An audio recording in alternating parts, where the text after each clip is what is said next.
It starts with you.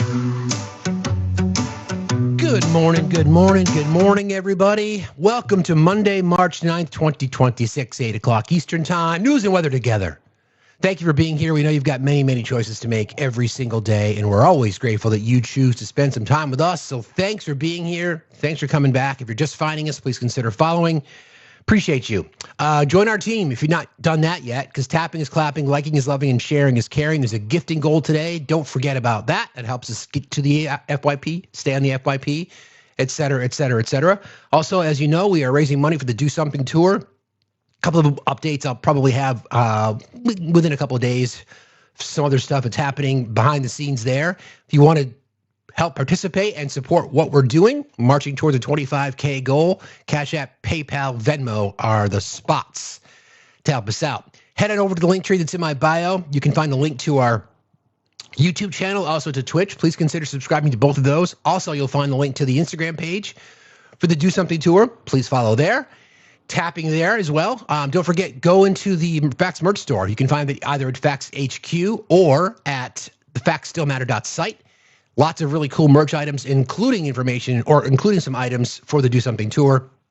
Hopefully, I'll be modeling some soon because got a couple of items that are coming in, and hopefully, we'll see you in New York City for the No Kings Rally coming up at the end of this month. That's kind of part of the Do Something Tour. Do some content there, et cetera, et cetera. So again, everybody, thank you for being here.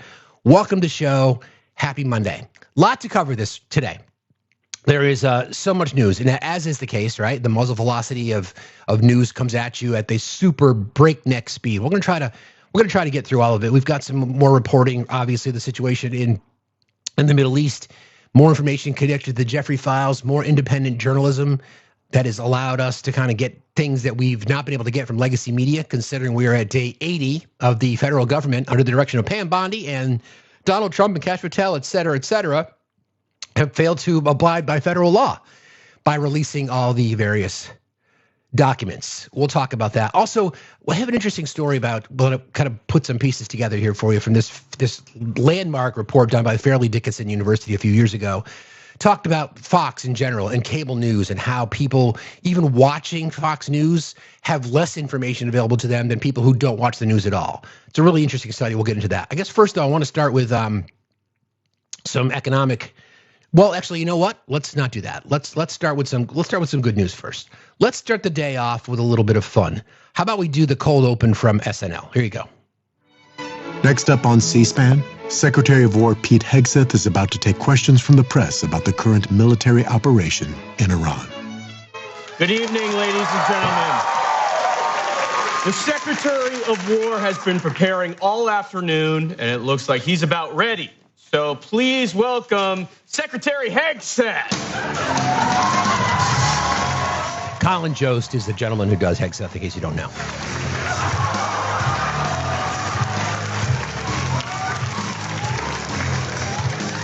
All right, enough. Cut the track. Cut it. All right, I finished my Heg stand. And relax. It was Sprite. All right, listen up, dipsticks, okay? Because this is actually serious, okay? As you may have seen from our epic pentagram meme drops, we're treating Iran like the breathalyzer in my car and blowing it the hell up. The good news is, our operation couldn't be going better and everyone loves it. To quote my personal hero, Papa Roach, cut Iran into pieces. Make it a Trump resort.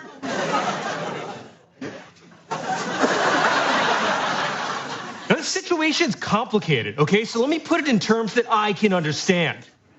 We're giving Iran a third-degree purple nurple. All right? And we've torpedoed their ships so bad, their navy's gonna be singing, Under the Sea. Yeah, that's right. We could do Jamaican again. You're welcome. Now, a lot of the press have looks on their faces like, duh?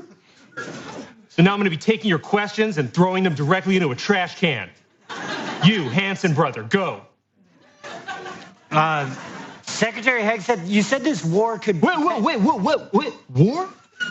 Okay, whoever called this a war? except maybe the president a couple times accidentally, okay? This isn't a war. Also, why do we have to put labels on everything, okay? What are you, my high school girlfriend, which I had? This isn't a war, okay? It's a situationship. Right? We're just gonna hook up, we're gonna see where it goes, okay? If it feels good, we'll keep going, and if we get bored, we'll start hooking up with Cuba. Okay? Does anyone have a not stupid question? Yeah, can you just tell us if there are gonna be boots on the ground? Yeah, your mom's next to my bed after I bang her.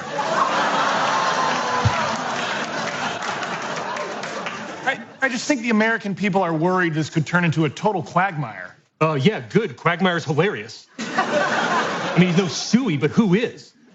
Giggity. What is happening? Okay, I'll tell you what's happening, okay? We don't know, okay? And that's the whole point. If we don't know what we're doing, then Iran definitely doesn't know what we're doing. We're wild, okay? We're unpredictable. We're like Shia LaBeouf and Nowlands. Okay, shout out Transformers, shout out Megan Fox back on Insta.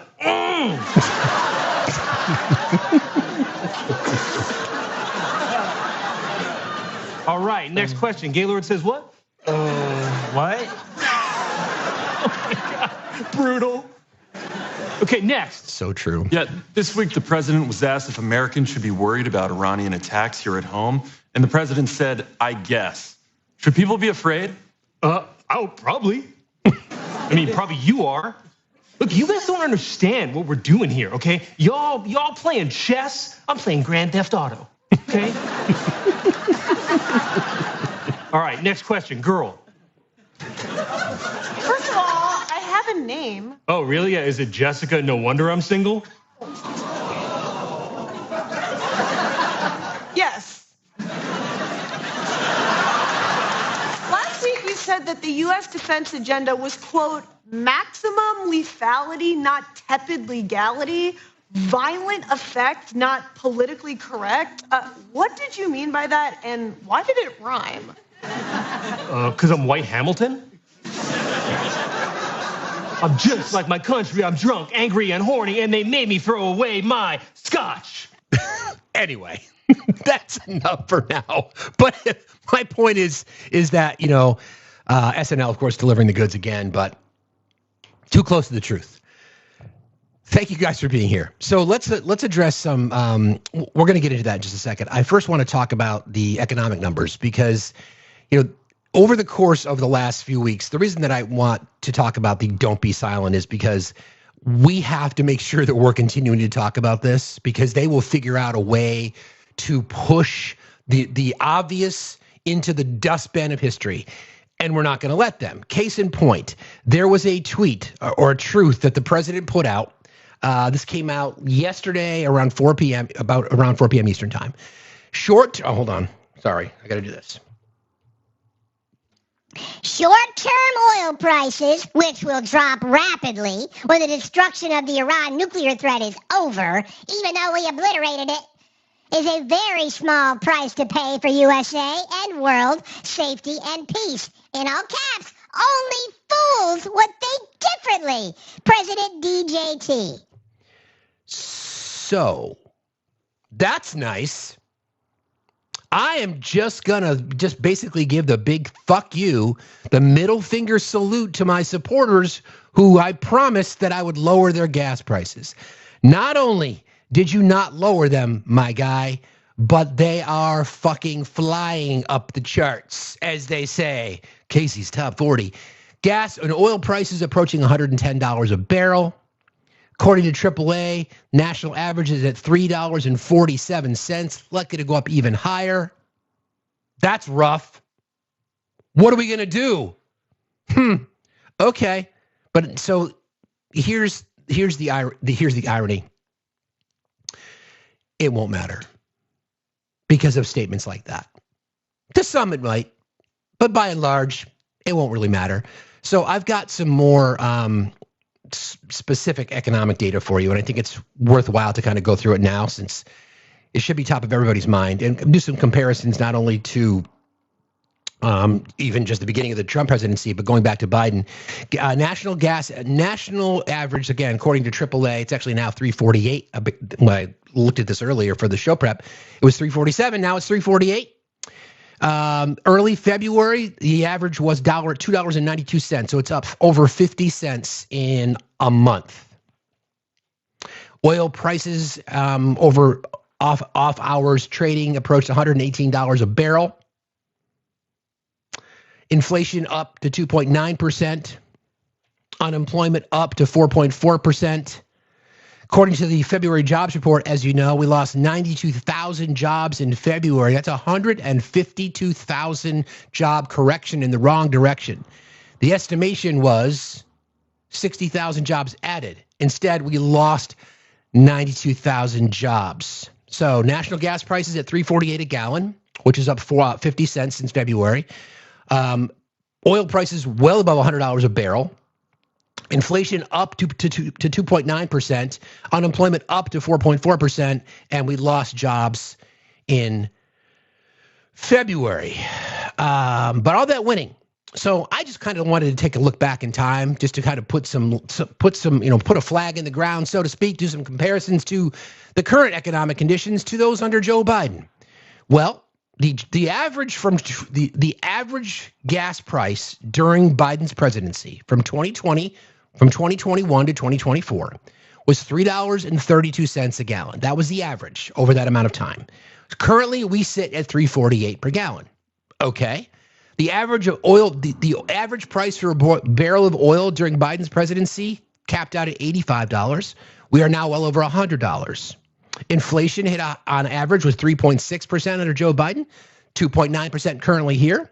Unemployment was the 4.6% under Joe Biden. We are currently at 4.4%.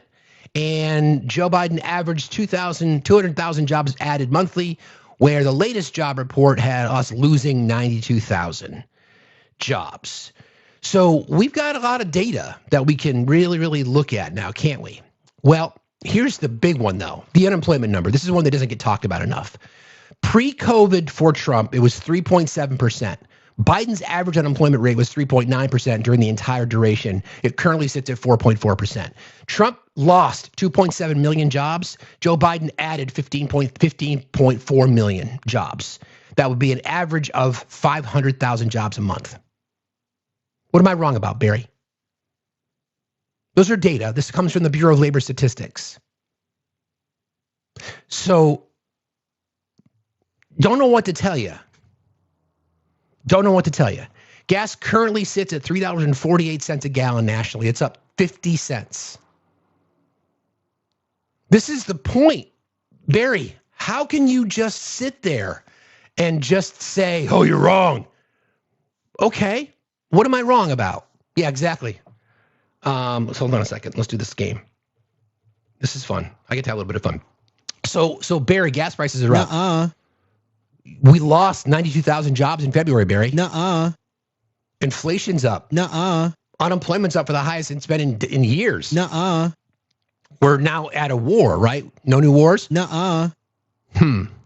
Trump's name is all over the Epstein files. He and Epstein were best friends for decades. Are you in a cult? Yes. Oh, are you sure about that? Yes. Got it. Do you care that you're being laughed at? Which again, let me ask you one more time. You're in a cult? Yes. Got it. Okay. Just wanted to make sure.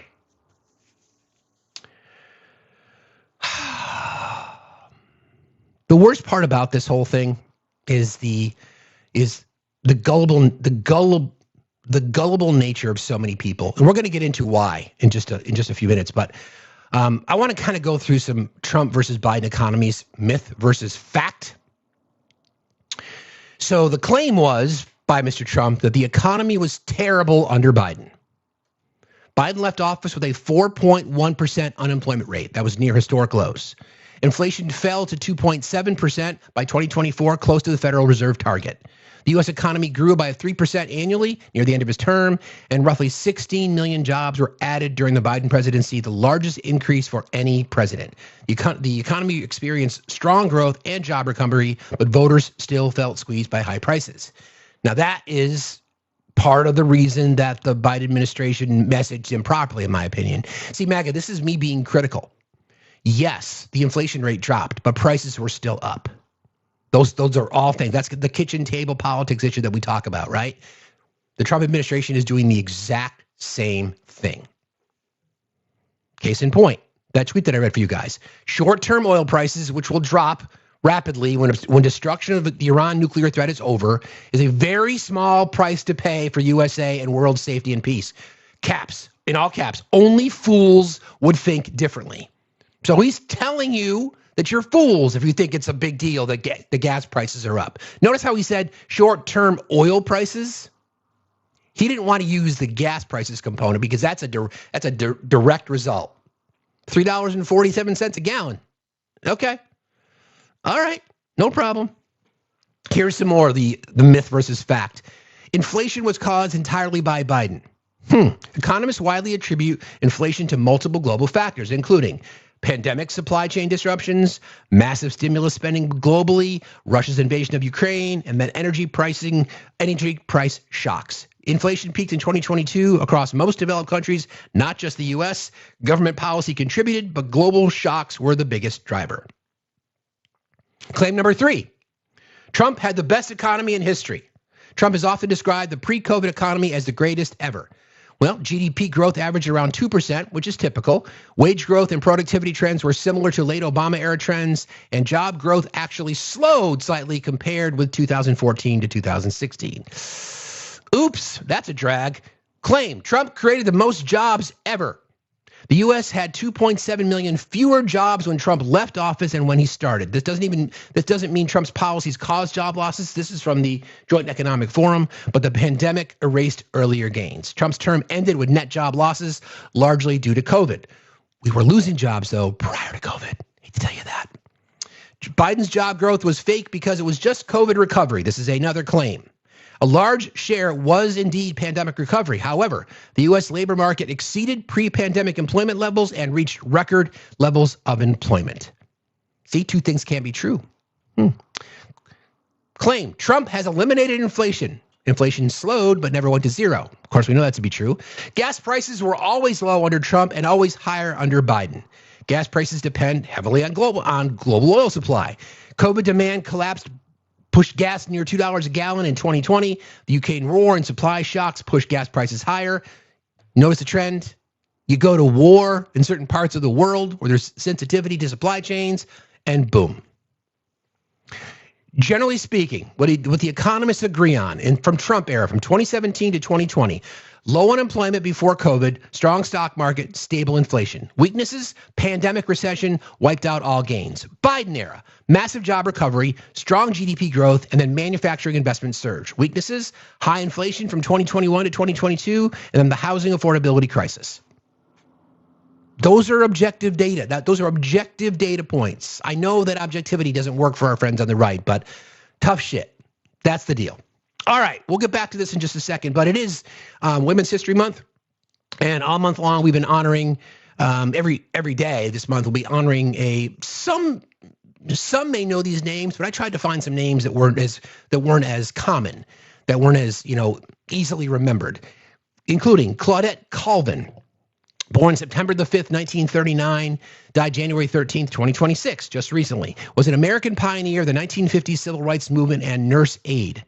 On March 2nd, 1955, she was arrested at the age of 15 in Montgomery, Alabama for refusing to give up her seat to a white woman on a crowded bus. It occurred 9 months before the similar, more widely known incident in which Rosa Parks, secretary of the local chapter of the NAACP, helped spark the 1955 Montgomery bus boycott.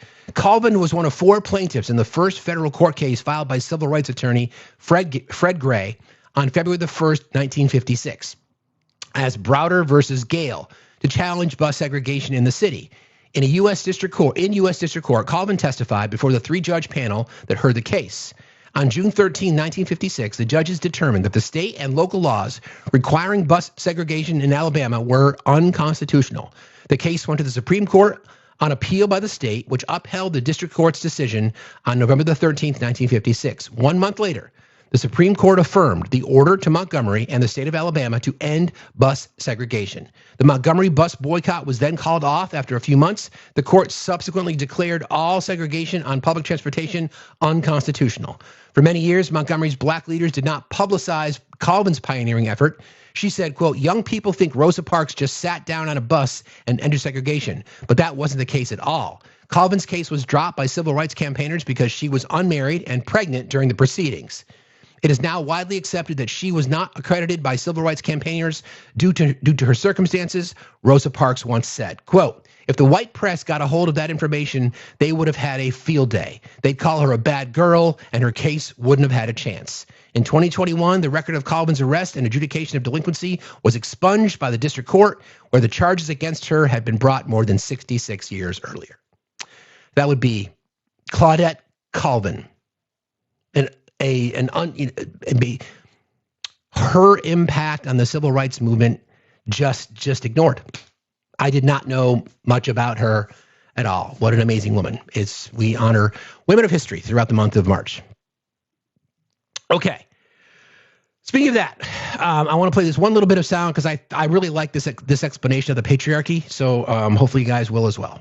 So the patriarchy is like a man having his boot on a woman's neck. Feminism is women asking that the boot be removed. Men's rights activists think that having to take their boot off a woman's neck is some sort of reverse oppression. Conservatives figure that there was never a problem with the boot being on the neck until the woman started complaining about it, and if everybody would just shut the fuck up, things would be fine. Good guys take any complaint about the boot as a personal attack because not all men wear boots. Male allies try to discuss the issue in a way without alienating the boot. Women with internalized misogyny don't know why these other women are complaining about the boot on their neck. They love having the boot on their neck, and there's something wrong with the women who complain. Meanwhile, the boot stays on the fucking neck. Yeah. So with that in mind, coming up, a special episode of Facts After Dark coming up this Friday night. We tend to do them every other week or so, but this week's topic is going to be centered around how men can fix men.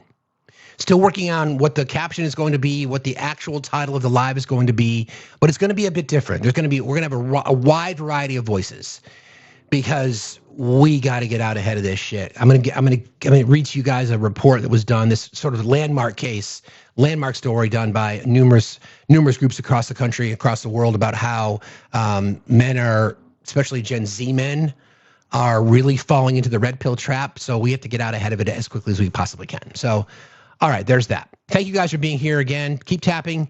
I have a lot to cover today. All right, I want to first talk about, how do I want to do this? Thanks for saying that, Redbird.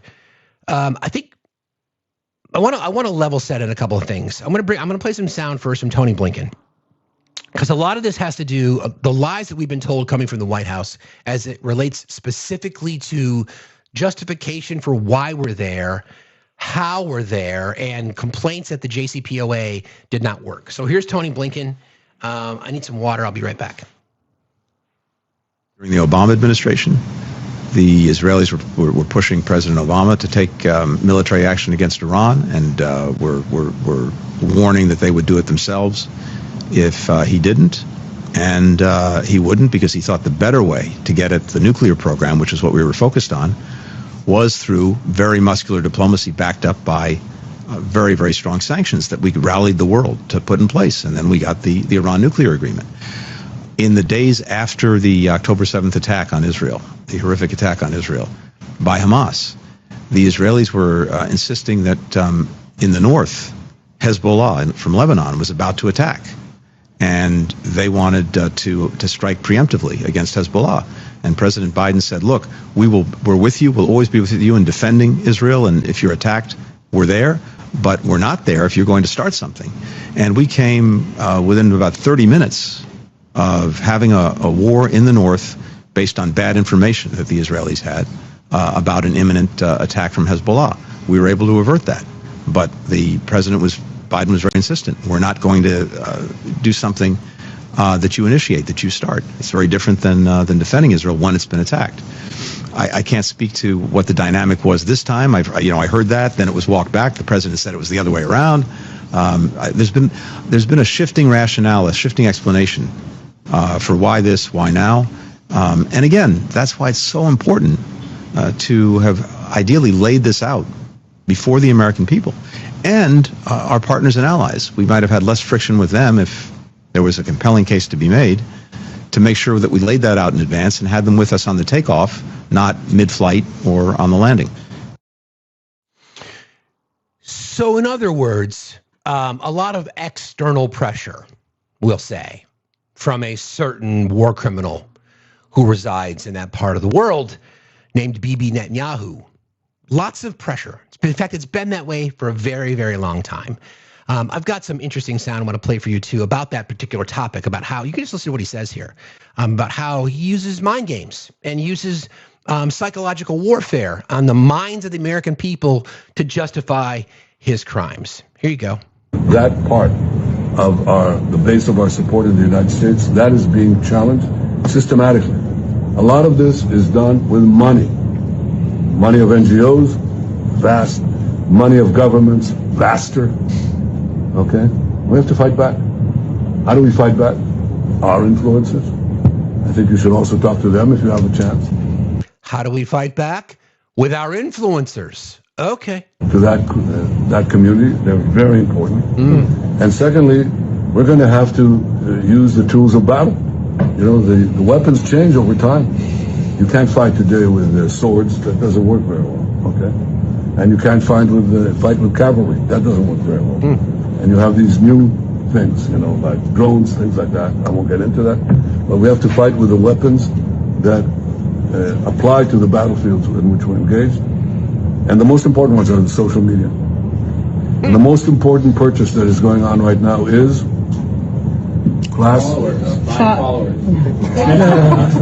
TikTok, number one. And I hope it goes through because it can be consequential. And the other one, what's the other one that's most important? X. That's very good. And, you know, so we have to talk to Elon. He's not an enemy. He's a friend. You heard it, right? You heard it. You know, the psychological warfare game, which is why we have to navigate what we say in this particular space. We're getting good at it, kind of know what the words are, kind of know what topics to address and how to address them, right? But there you go, right? I mean, this is nothing new. It's the information age. We've got all kinds. I mean, think about what we know about Russian election interference. It's the same thing. This is the assault on our democracy, right? This is what happens when you become subjected to confirmation bias. So I'm going to pause there briefly, and I'm going to bring you guys up to speed on this this landmark study that was started by Fairleigh Dickinson University. This goes back probably to 2010, 2011. They've been researching this for a very, very long time. Okay, so some news leaves people knowing less is the title. The study by Fairleigh Dickinson University's Public Mind poll examined whether the type of news source people consume affects how well they understand current events. It surveyed 612 New Jersey adults in October of 2011 about political and international news topics and what media they used. Some news sources increased knowledge. People who consumed long-form or traditional journalism tended to answer factual questions more accurately. Sources associated with higher knowledge values include Sunday morning political shows. You think of whatever that might be. That could be what was it? CBS News This Morning. All the long-form shows. National newspapers, the New York Times, USA Today. Places like that, NPR, and at this particular time when this was done, they said The Daily Show. So Meet the Press, exactly. I consider our show long form like that, right? That's kind of what we try to do here. It's an educational format. In fact, when I started thinking about the format of the show, that's kind of where I went, right? That's sort of what we talked about here. It's this long form content. That it's not staccato approaches to the news where you can only get so much information out there. If I had 4 hours on one particular topic, I'd take 4 hours on one particular topic. All right. Watching Sunday morning shows increase the chance of correctly knowing that, in this case, again, this goes back to 2011, so some of the questions here may not be current, but I just want to give you an idea. And then I've got some recent reporting on this story as well. Watching Sunday morning shows increase the chance of correctly knowing that the Egyptians overthrew Hosni Mubarak by 16 percentage points. Research suggested that these formats helped because they provide longer, calmer discussions of issues instead of brief, combative segments. Does that sound like a world that we're all kind of familiar with? Probably. Some outlets were associated with misinformation. The study found that viewers of certain partisan cable news outlets, wink, wink, nudge, nudge, performed worse. Listen to this stat. This is crazy. The study found that viewers of certain partisan cable news outlets performed worse on factual questions than people who watched no news at all. What? Okay. Fox News viewers were 18 points less likely than people who watched no news to know that the Egyptians successfully overthrew their government in 2011. They were also 6 points less likely to know that the Syrian uprising had not yet toppled the government. Right? Researchers controlled for factors such as political party, education, and demographics. So the effect was not simply explained by partisan identity. They included your political affiliation, your education level, your demographics, all those kinds of factors. The staggering stat to me, like I said before, people who consumed Fox in particular were less informed on the facts of the situation than people who didn't watch news at all.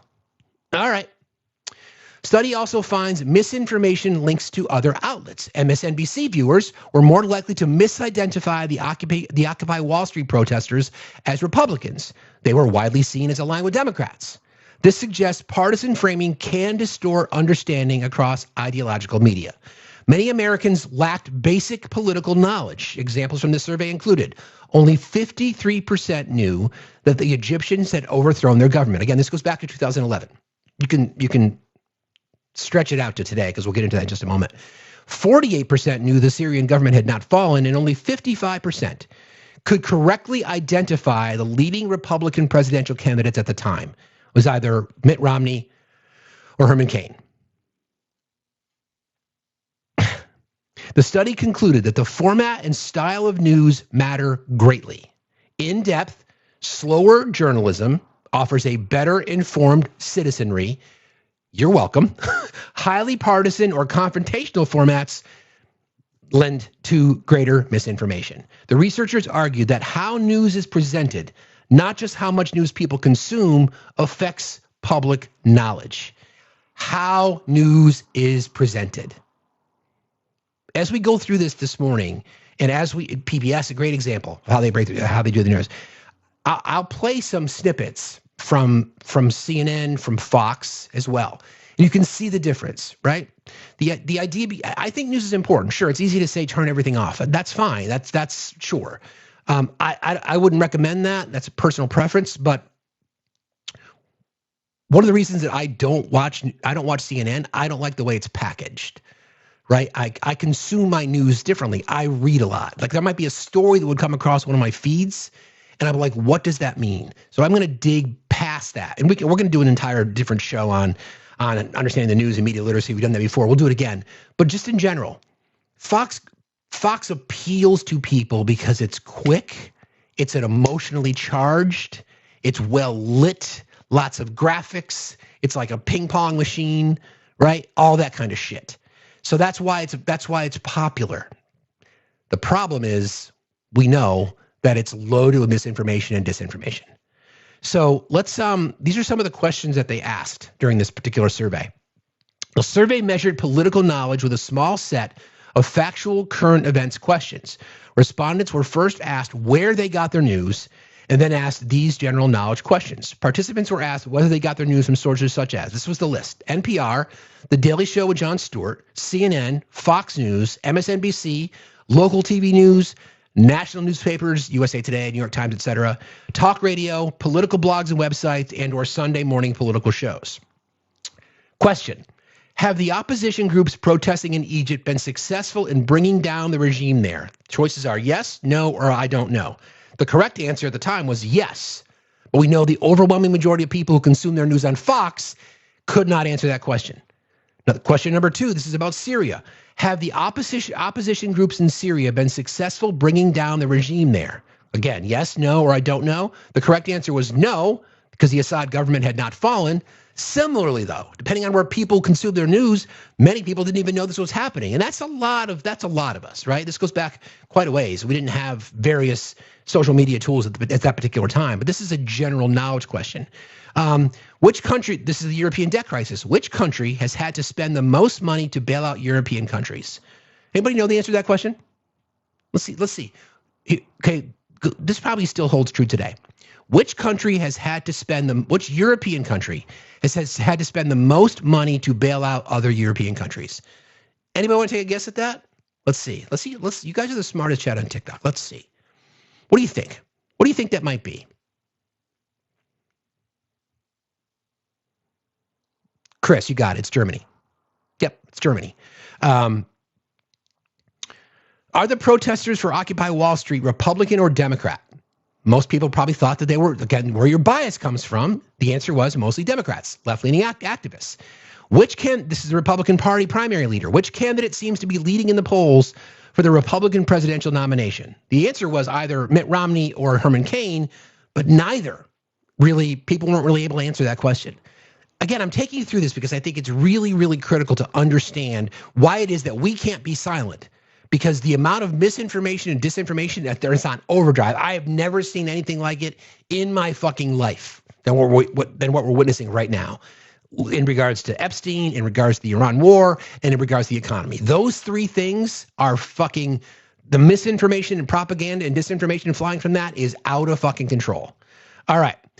Why the Fox viewers know less than people who watch no news? This is an interesting, fascinating component. This poll became one of the most widely cited media literacy studies, but was also heavily criticized. Critics said the sample size was too small. The poll surveyed 612 adults in New Jersey, not the entire US, which is fair, and the critics argued that regional demographics could skew results. That's fair as well. Only a few questions measured knowledge. The study used just a handful of current events questions, which some analysts said was too narrow. The criticism, someone could be well informed but miss a specific international news item. That's true as well. The study controlled for education, party, and demographics, but critics argued if it cannot prove watching a network causes misinformation, it may reflect who chooses the network. For example, less politically engaged people might prefer certain formats. And then it became a political talking point. Fox viewers are less informed than people who watch no news. Supporters use it as evidence of partisan media distortion, while critics called it methodologically weak or biased. Since 2011, many larger studies have examined media polarization and misinformation. Large studies, including work from Stanford, MIT, and Princeton, found most Americans consume mixed media rather than a single ideological source. Strong echo chambers exist, but involve a smaller subset of highly partisan users. Partisan media correlates with factual misperceptions. C-19, climate change, election misinformation, et cetera, et cetera, et cetera. Those 3 things are probably the ones, if we think about, we could probably go pre-COVID. We could really start with Russian election interference. And then you really started to see that partisan divide, right? One more little piece that I wanted to share this with you, if I can find it.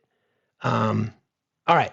Since that time, 2018 through 2024, there's a few more studies that have been done. One was done by Stanford and then called the Nature Human Behavior Study from 2023. In the 2016 US election, about 44% of Americans visited websites that repeatedly published false or misleading information. I want people to think about that. In 2016, 44% of Americans visited websites that repeatedly published false or misleading information. Now, that's not to say that all 44% of those people believed it, right? That's not to say that. It just means that the amount of information, misinformation specifically, that sits out there is the point. By 2020, that number dropped to about 26%, suggesting people became somewhat better at avoiding unreliable sources. Most misinformation consumption is concentrated in a small group of people. Reliable sources. Most misinformation consumption is concentrated in a small group of people. Many Americans, a relatively small segment consumes most of it, which is primarily the boomer crowd, quite frankly. Researchers analyzed 2.6 million users interacting with vaccine content on Facebook. Users tended to cluster into two highly polarized groups, pro or anti. Most users only consumed information supporting their existing beliefs. Confirmation bias. Introducing fact checks or opposing information often did not change minds. Echo chamber reinforcement. Researchers analyze how information spreads into political networks. Twitter misinformation and partisanship study. This was done in 2020. Key findings. Sharing misinformation correlates strongly with political partisanship. Remember propaganda? Propaganda is not always bad. Advertising, marketing is propaganda. Disinformation is when you have information that you know is inaccurate and then you willfully spread it. That's disinformation. Misinformation is if you don't know something to be inaccurate, you believe it to be true, you spread it anyway. So all three of those things can be really dangerous, all right? So this is what they're talking about here. Key findings. Sharing misinformation correlates strongly with political partisanship. Correct. Right-leaning users in the data set shared significantly more misinformation overall, but misinformation sharing occurs on both sides of the political spectrum. So it's funny. I'm trying to think about having a conversation with somebody who I'm opposed to. I would say, yeah, misinformation is more prevalent on the right, and they would say, well, that's misinformation. So what are you supposed to do with that?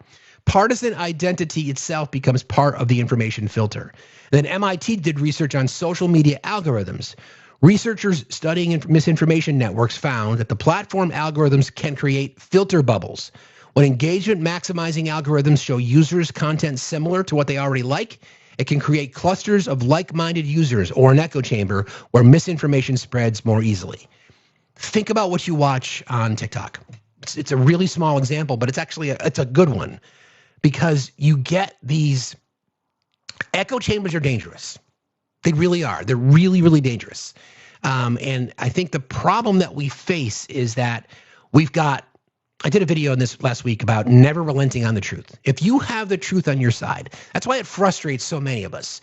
When you can go to court records, you can go to court opinions, you can go to jury instructors, you can go to the science, you can go to the math, you can go to all these things. And here's the evidence. It's overwhelming. It's been corroborated. It's peer review studied. It's this, it's that, it's this, it's that. Compared to people just using talking points. So that's frustrating, right? That's frustrating for all of us trying to report on the news. But that's why I would say don't relent and don't be silent. If something that you know to be true, don't relent. Don't relent. How you choose to engage, that's up to you, but just in general, right? Yeah, Danielle, you're right about the misinformation. This is why we're talking about it, because misinformation is dangerous. All right. A large meta-analysis of dozens of studies found a mixed picture. This was in a large review of echo chamber research from 2024. Echo chambers do exist, especially among highly political users. But most people still encounter mixed viewpoints in their media environment. In other words, everyone lives in a media bubble. That's not entirely true. That's a myth. Echo chambers exist, yes. They affect everyone equally, no. Highly partisan users experience them the most, yes. There's one word that, in my opinion, would help all of us navigate through misinformation, disinformation. Anybody know what that word is? Y'all know. I talk about it every fucking day. Education. No doubt about it. Helping people understand media literacy, critical thinking skills, all these kinds of things, because we are the victims of it, right? So how then we respond to it is part of the challenge for all of us. Right now in particular, we flat out fucking know that this administration is lying to us. There is no doubt about it. I saw you, Dutch. There's no doubt about it. We know that they're lying to us. We know that politicians lie. We get that. The problem now is the trusted sources, right? we've been talking about how, using government data, statistics, and the like is usually a viable source considered primary. It's the numbers, because we've seen so much manipulation, because we've seen so much misdirection and so many lies connected to the Epstein files, for example, as it's day 80 when the federal government is still breaking the law. How then do we navigate? My advice, friends, is to be patient.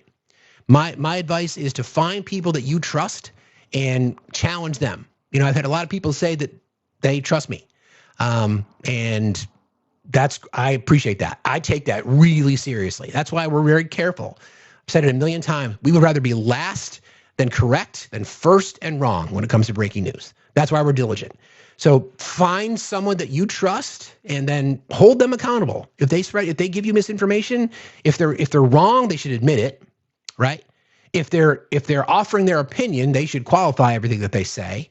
And if they're right, then corroborate it. Which is, again, why I struggle with a lot of creators on the right who just will never, ever admit they're wrong. Ever. They'll just never admit it. They will never, ever admit that they're wrong. That doesn't help any of us. That's dangerous. That's why, that would be one example, Midwest. There are many others, though. And it's unnecessary. This is the problem with being a fucking adult. If you can't just admit that you're wrong, especially when you're challenged on something, you live in your bubble, it's one of these crazy phenomenons in this particular day and age, because information is so readily available to us. This is Dutch, you appreciate this as well. I saw you in here. Comprehension. I've been on panels, including one over the weekend, where someone on the right will bring up a source. Their own source will contradict them as they're reading it. They think they've got a gotcha, and I'm just like, do you even know what you just read? And they really think that they own the libs. Like, it's just, you can't help but laugh. Anyway, always something to talk about in regards to media literacy, etc. So please pay attention. That's all I can ask. All right, let's shift gears a little bit. Speaking of the Fox misinformation and deflection, there was a distinguished transfer ceremony happened over the weekend, and Fox had to scramble because the actual picture showed the president in a white baseball cap. Okay? So Fox had to issue an apology to their viewers, and this is why. All right, Adam, thank you very much. Before we move on, we want to acknowledge a mistake made earlier on our program. During our coverage of yesterday's dignified transfer, we inadvertently aired video from an older dignified transfer instead of the ceremony that took place yesterday. We deeply regret the error and extend our respect and condolences to the service members' families. We honor the sacrifice of those 6 American heroes. They are Captain Cody Cork, Sergeant First Class Nicola Moore, Sergeant First Class Noah T. Chins, Sergeant Declan Cody, Major Jeffrey O'Brien, and Chief Warrant Officer 3, Robert Marzon. Was it a mistake? Dignified transfer, yes, I misspoke on that. Was it a mistake? Give me a break. They knew how bad it fucking looked, okay? They knew how bad it looked. They lied. So that's an example of knowing how bad something is. They don't expect, it's like the retraction that you see 3 days later when a news agency reports something inaccurately and they have to retract it. It goes back on page 6 down the bottom quarter inch. Here's another example. So I don't know why I got that. Hang on a second, guys. I'm just going to play this real quick. I got to go deal with something. I'll be right back. Hold on. Facts still matter, so stand up, lean in. You don't need a cape just to help someone win. Do something simple, do something true. Make a sandwich for a friend, hold the door for someone too. Facts still matter. It starts with you. Check on your neighbor, share what you can do. One small action turns into a wave.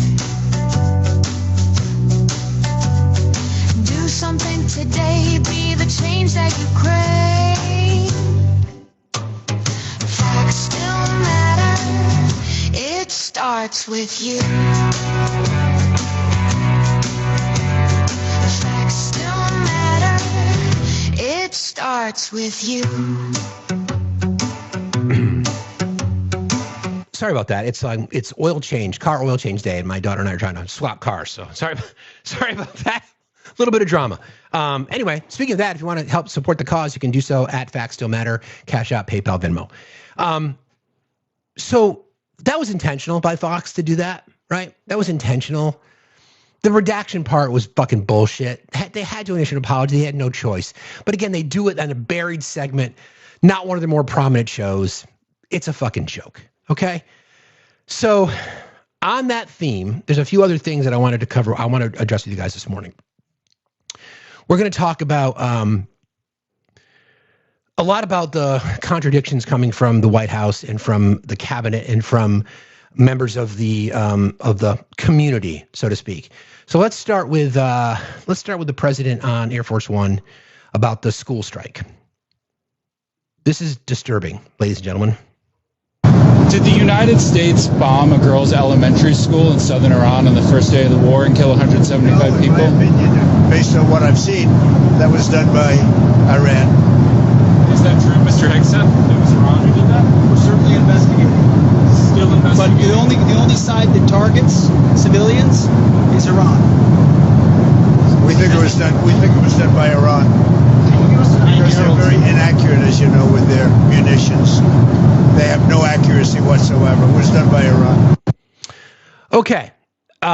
Well, unfortunately, U.S. Tomahawk hit the naval base beside the Iranian school. There's video evidence out there now of a U.S. Tomahawk. The United States is the only participating faction involved in the current situation in the Middle East that has Tomahawks. There's video evidence of a Tomahawk. So we certainly know that the lie that the president just told you, backed up by Pete Hegseth, is just that, a lie. Here's the story. This is from the New York Times. The evidence contradicts President Trump's claim that Iran was responsible for a strike at the school that unalived 175 people, most of them children. A newly released video adds to the evidence that an American missile likely hit an Iranian elementary school where 175 people, many of them children, were killed. The video, uploaded on Sunday by Iran's semi-official Mehr news agency and verified by the New York Times, shows a Tomahawk cruise missile striking a naval base beside the school in the town of Minab on the 28th of February. The U.S. military is the only force involved in the conflict that uses Tomahawks. A body of evidence assembled by the Times, including satellite imagery, social media posts, and other verified videos, indicate that the Sharaj Tayyeba Elementary School building was severely damaged by a precision strike that occurred at the same time as attacks on the naval base. The base is operated by the Islamic Revolutionary Guard Corps, or IRGC.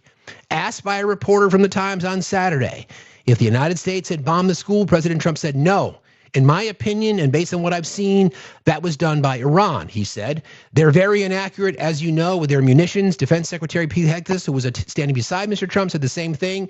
The only side that targets civilian is Iran. The video of the strike, which was first reported by the research collective Bellingcat, was independently verified by the Times. We compared features visible in the footage to new satellite imagery captured days after the strikes in Minab.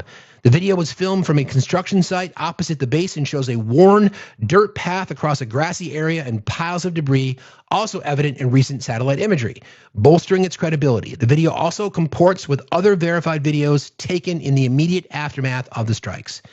A New York Times analysis of the video shows the missile striking a building described as a medical clinic in the IRGC core base. Plumes of smoke and debris shoot out of the building after it's hit as the distant screams of onlookers are heard. As the camera pans out to the right, large plumes of dust and smoke are already billowing from the area around the elementary school, suggesting that it had been struck shortly before the strike on the naval base. This is supported by a timeline of the strikes assembled by the Times that shows the school was hit around the same time as the base. Several other buildings inside the naval base were also hit by the precision strikes in the attack. An analysis of satellite imagery showed determining precisely what happened has been impeded by the lack of visible weapons fragments and the inability of outside reporters to reach the scene. The Times identified the weapon seen in the new video as a Tomahawk cruise missile, a weapon that neither the Israeli military nor the Iranian military has. Dozens of Tomahawks have been launched by the U.S. into Iran since the 28th of February, when the U.S.-Israeli attacks began. U.S. CENTCOM said a video released of several Tomahawks being launched from the Navy ships was filmed on February the 28th, the day the Iranian base and the school were hit. The Defense Department describes Tomahawks as a long-range, highly accurate guided missile that can fly about 1,000 miles. They are programmed with a specific flight pattern before launch, and the missiles steer themselves to their targets. Each Tomahawk is about 20 feet long and has a wingspan of 8.5 feet. According to the Navy, the most commonly used Tomahawks have warheads that contain the explosive power of about 300 pounds of TNT.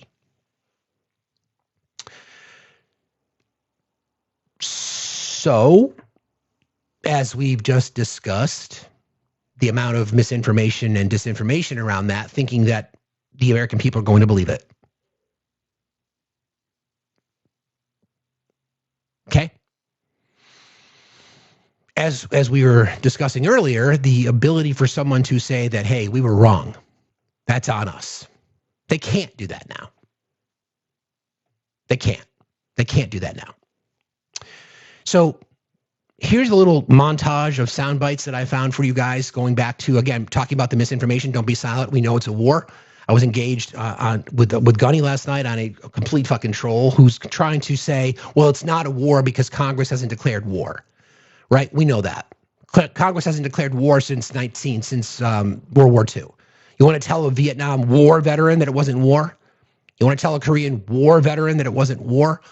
You want to tell somebody the Afghanistan war wasn't real, the Iraq war wasn't real, etc.? You want to tell them all that just because of your semantics fucking bullshit?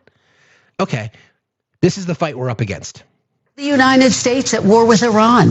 I think the Ayatollah would say, yeah. I don't know if this is technically a war, but... Well, first of all, I'm going to push back. This isn't a war. We haven't declared war on Iran. We set the terms of this war from start to finish. We didn't start this war, but under President Trump, we are finishing it. This isn't a war. We haven't declared war. Everybody wants to say hold on. I want to play the Secretary of Defense, who calls himself the Secretary of War, said today this is a war. What he declared on us was war, meaning us as Ayatollah. He declared war on us. We are not at war with the Iranian people. It was not. It's not a declaration of war. It's not something that the president was required because it's defensive in nature and in design and in necessity. Alternatives to leadership. This is war, and we're taking out the threat. You'll concede this is war. We haven't declared war. They declared war on us, but we haven't. War. Secretary Hicks. We haven't declared. Just now, you said this is war. They've called it war. They called it war. What I was saying. Okay, well that was a misspoke. What I was saying that they've declared war on us, but we have unlimited middle and upper ammunition, which is really what we're using in this war. And I think you probably want to speak about war rather than this, but this is very important. We're doing very well on the war front, to put it mildly, I would say. They have declared war on us. I don't believe in the semantics. We've talked about the language this morning. We're not at war right now. We're 4 days in to a very specific, clear mission. I have to go back and look at the war. You know, we have a lot of things happening. Right now, while literally we're at a war with Iran right now. So it is very important. But that does allow me to kind of address this idea that the war might be expanding or there's chaos and nothing could be further from the truth. Are we at war with Iran? I think we're in a military action at this point. I'll leave it to Congress and lawyers, et cetera, from the administration to determine the exact. Okay, so. I don't think you need me to tell you what the situation is, but this is what happens, right? This is what happens because they cannot go back. The president telling them, his base, that there'll be no new wars. So, well, we're not at war. Tell that to the family of 10 service members who've lost their lives, right? Tell them that. Explain then to me how we can literally sit there and gaslight the American people and tell them, oh, it's not a war. Nothing to see here. Nothing to see here at all. It's not a war. Just a military action. Okay. Good morning, Gumdrop. How are you? I'm good, Steve. How are you? Fine, thank you. What's on your mind? If I hear one more 20-year-old tell me or tell somebody that this is not a war, somebody that wasn't alive in the 90s when we saw this play out in Kuwait, somebody that wasn't old enough to remember what happened in Afghanistan and Iraq and how that wasn't a war, but it turned, I don't care what you fucking call it. Call it a fucking jump rope session. I don't care. The fact of the matter is, these are our tax dollars going to Iran for something that Israel deems a problem. And Lindsey Graham has been pushing and lobbying the president to work on behalf of Israel. Really? Yeah, I mean, there's a lot of reporting there, Gumdrop. You know, there's a lot of reporting that are connected to this about the influence of the Israeli government specifically, and I played some sound from Bibi Netanyahu earlier about how to manipulate the minds of MAGA, and the supporting factions. Yeah, it's certainly a psyop, no doubt about it. This is sick. This is just sick. Yeah. And I'm as old as you. You're a little bit older than me. I've seen this play out over and over again. So anyway. Yeah. Well, thanks for jumping in today. I appreciate you. Thank you. You have a good one. Day. Yep. You too. Bye. Yeah. So there you go. And this is, again, people are going to sit in their little echo chambers as we just discussed. I want to thank to Amy. Thank you for kicking off the dollar train today, Amy. Thank you very, very much. Appreciate you. You guys want to support the channel? You can do so. Cash App, PayPal, Venmo. Also wanted to thank. Hang on a second. Sydney. Thank you so much, Sydney, for your contribution. I appreciate you very, very much. We've got a few little nuggets that we need to discuss now, because when the president opens his mouth, his team is then stuck trying to scramble. So there was this statement from the president. I think this is the one that I just played. Yep. About, boots. Yeah. Boots on the ground. Here you go. A couple of little sounds.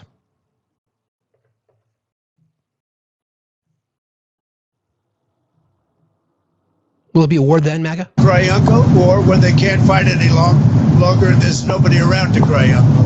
Can you give us an idea of what unconditional surrender looks like to you? I mean, what do you want from Iran? I said unconditional, not conditional. It's where they cry uncle, or when they can't fight any longer and there's nobody around to cry uncle. If they surrender, or if there is nobody around to surrender, but they're rendered useless in terms of military.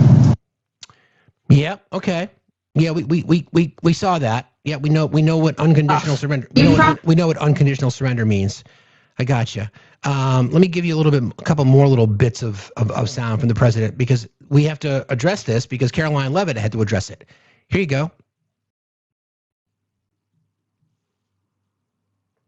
Where you sent in ground troops, how are you thinking about that? I don't even want to talk about it now. I mean, that's. I don't think it's an appropriate question. I'm not going to answer it. Could there be? Possibly, for very good reason. I mean, have to be very good reason. Oh. And I would say if we ever did that, they would be so decimated that they wouldn't be able to fight at the ground level. So there you go. There's the commander-in-chief basically acknowledging, oh, yeah, it surely could happen. Will it be a war then, MAGA? Right? So you heard it. Here it is again. What are the circumstances where you'd send in ground troops? How are you thinking about that? I don't even want to talk about it now. I mean, that's.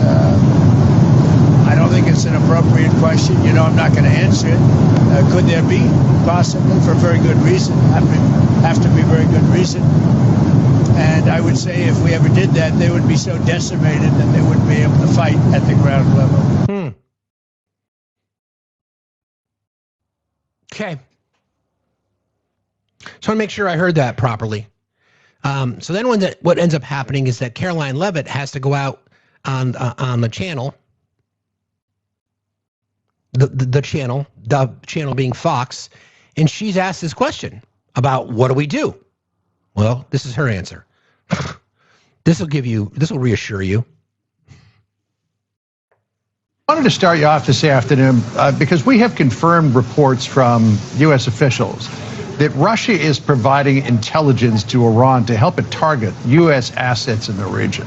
I'm sure this is something that does not please the president whatsoever. Has he spoken to Putin about it? Well, look, I'll leave that to the president to answer himself. But what I will tell you, John, we don't comment on intelligence reports that are leaked to the press. Whether or not this happened, frankly, it does not really matter because President Trump and the United States military are absolutely decimating the rogue Iranian terrorist regime.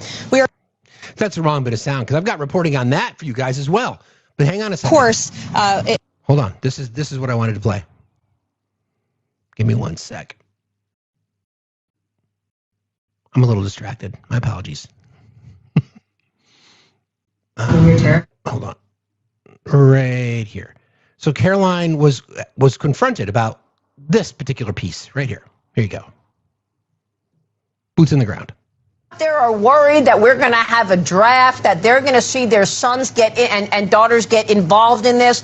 What do you want to say about the president's plans for troops on the ground? As we know, it's been largely an air campaign up until now. It has been, and it will continue to be. And President Trump wisely does not remove options off of the table. I know a lot of politicians like to do that quickly, but the president, as commander-in-chief, wants to continue to assess the success of this military operation. It's not part of the current plan right now, but the president, again, wisely keeps his options on the table. Caroline, you're growing a baby inside of you. You know? There is nothing more important than that. And you're just standing up there just fucking lying all day. It's not good for your body. It's not good for your mind. It's certainly not good for your developing baby. Come on. Seriously. And here's the follow-up, because she got pressed on this a little bit more. We are achieving.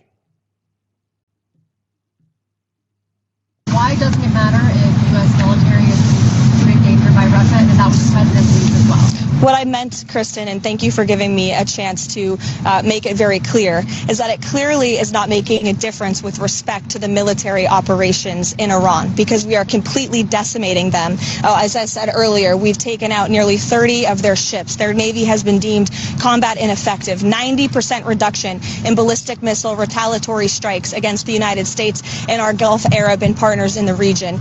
So, of course, we are achieving the military objectives of this operation, and that is going to continue because the United States military is the best and most lethal fighting force in the world. So what are we talking about here? In case you guys didn't know, there's reporting from the Washington Post that Russia is providing Iran intelligence to target U.S. forces. The targeting information has included the locations of American warships and aircraft in the Middle East, the officials said. Russia is providing Iran with targeting information to attack American forces in the Middle East, the first indication that another major U.S. adversary, although that depends on who you talk to, is participating, even indirectly, in the war, according to 3 officials familiar with the intelligence.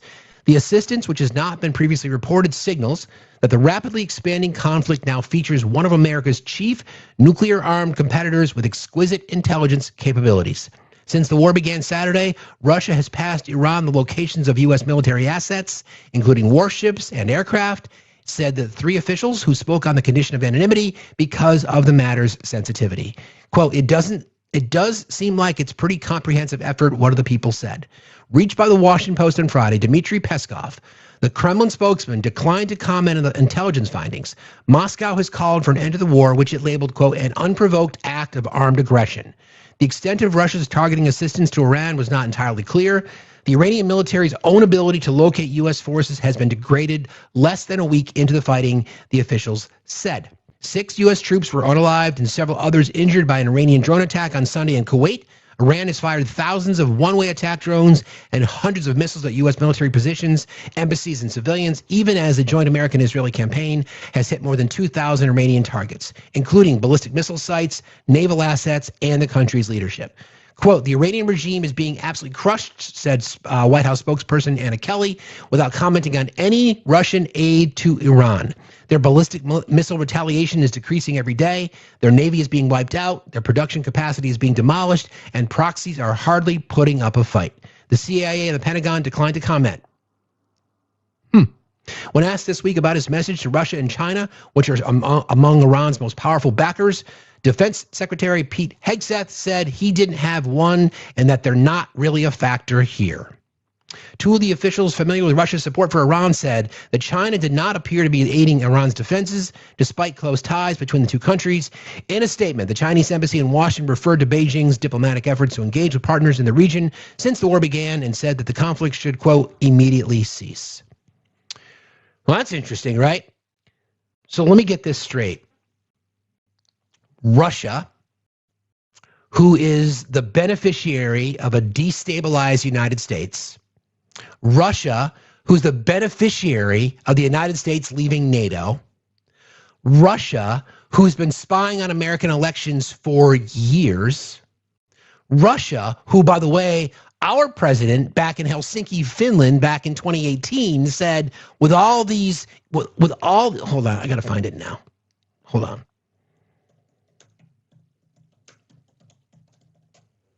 Give me a second.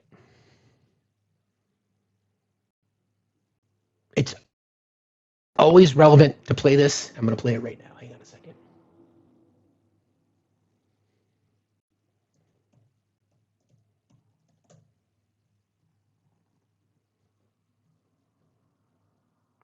We can't let this moment go away.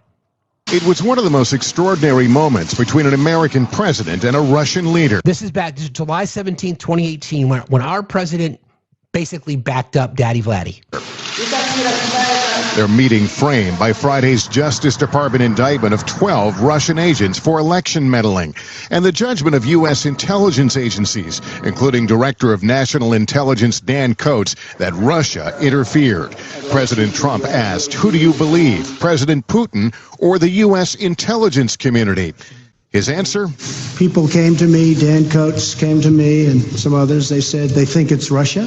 I have President Putin. He just said it's not Russia. Interesting.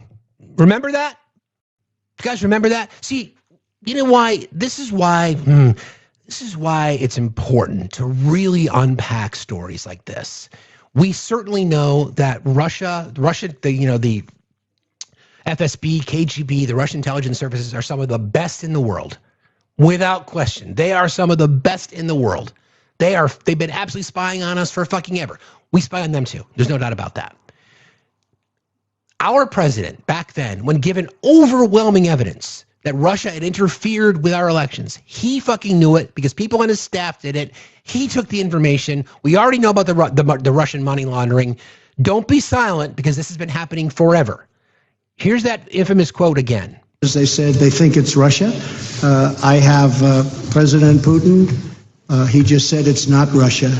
I will say this. I don't see any reason why it would be. And the president complimenting an offer from Putin. Instead of turning over the indicted Russian agents, Russian officials would question the agents themselves, with special counsel Bob Mueller present. I have great confidence in my intelligence people, but I will tell you that President Putin was extremely strong and powerful in his denial today. And what he did is an incredible offer. He offered to have the people working on the case come and work with their investigators with respect to the 12 people. I think that's an incredible offer. Tonight, the president's own intelligence chief, Dan Coats, shot back with a rare rebuke. We have been clear in our assessment of Russian meddling in the 2016 election, and we will continue to provide unvarnished and objective intelligence in support of our national security.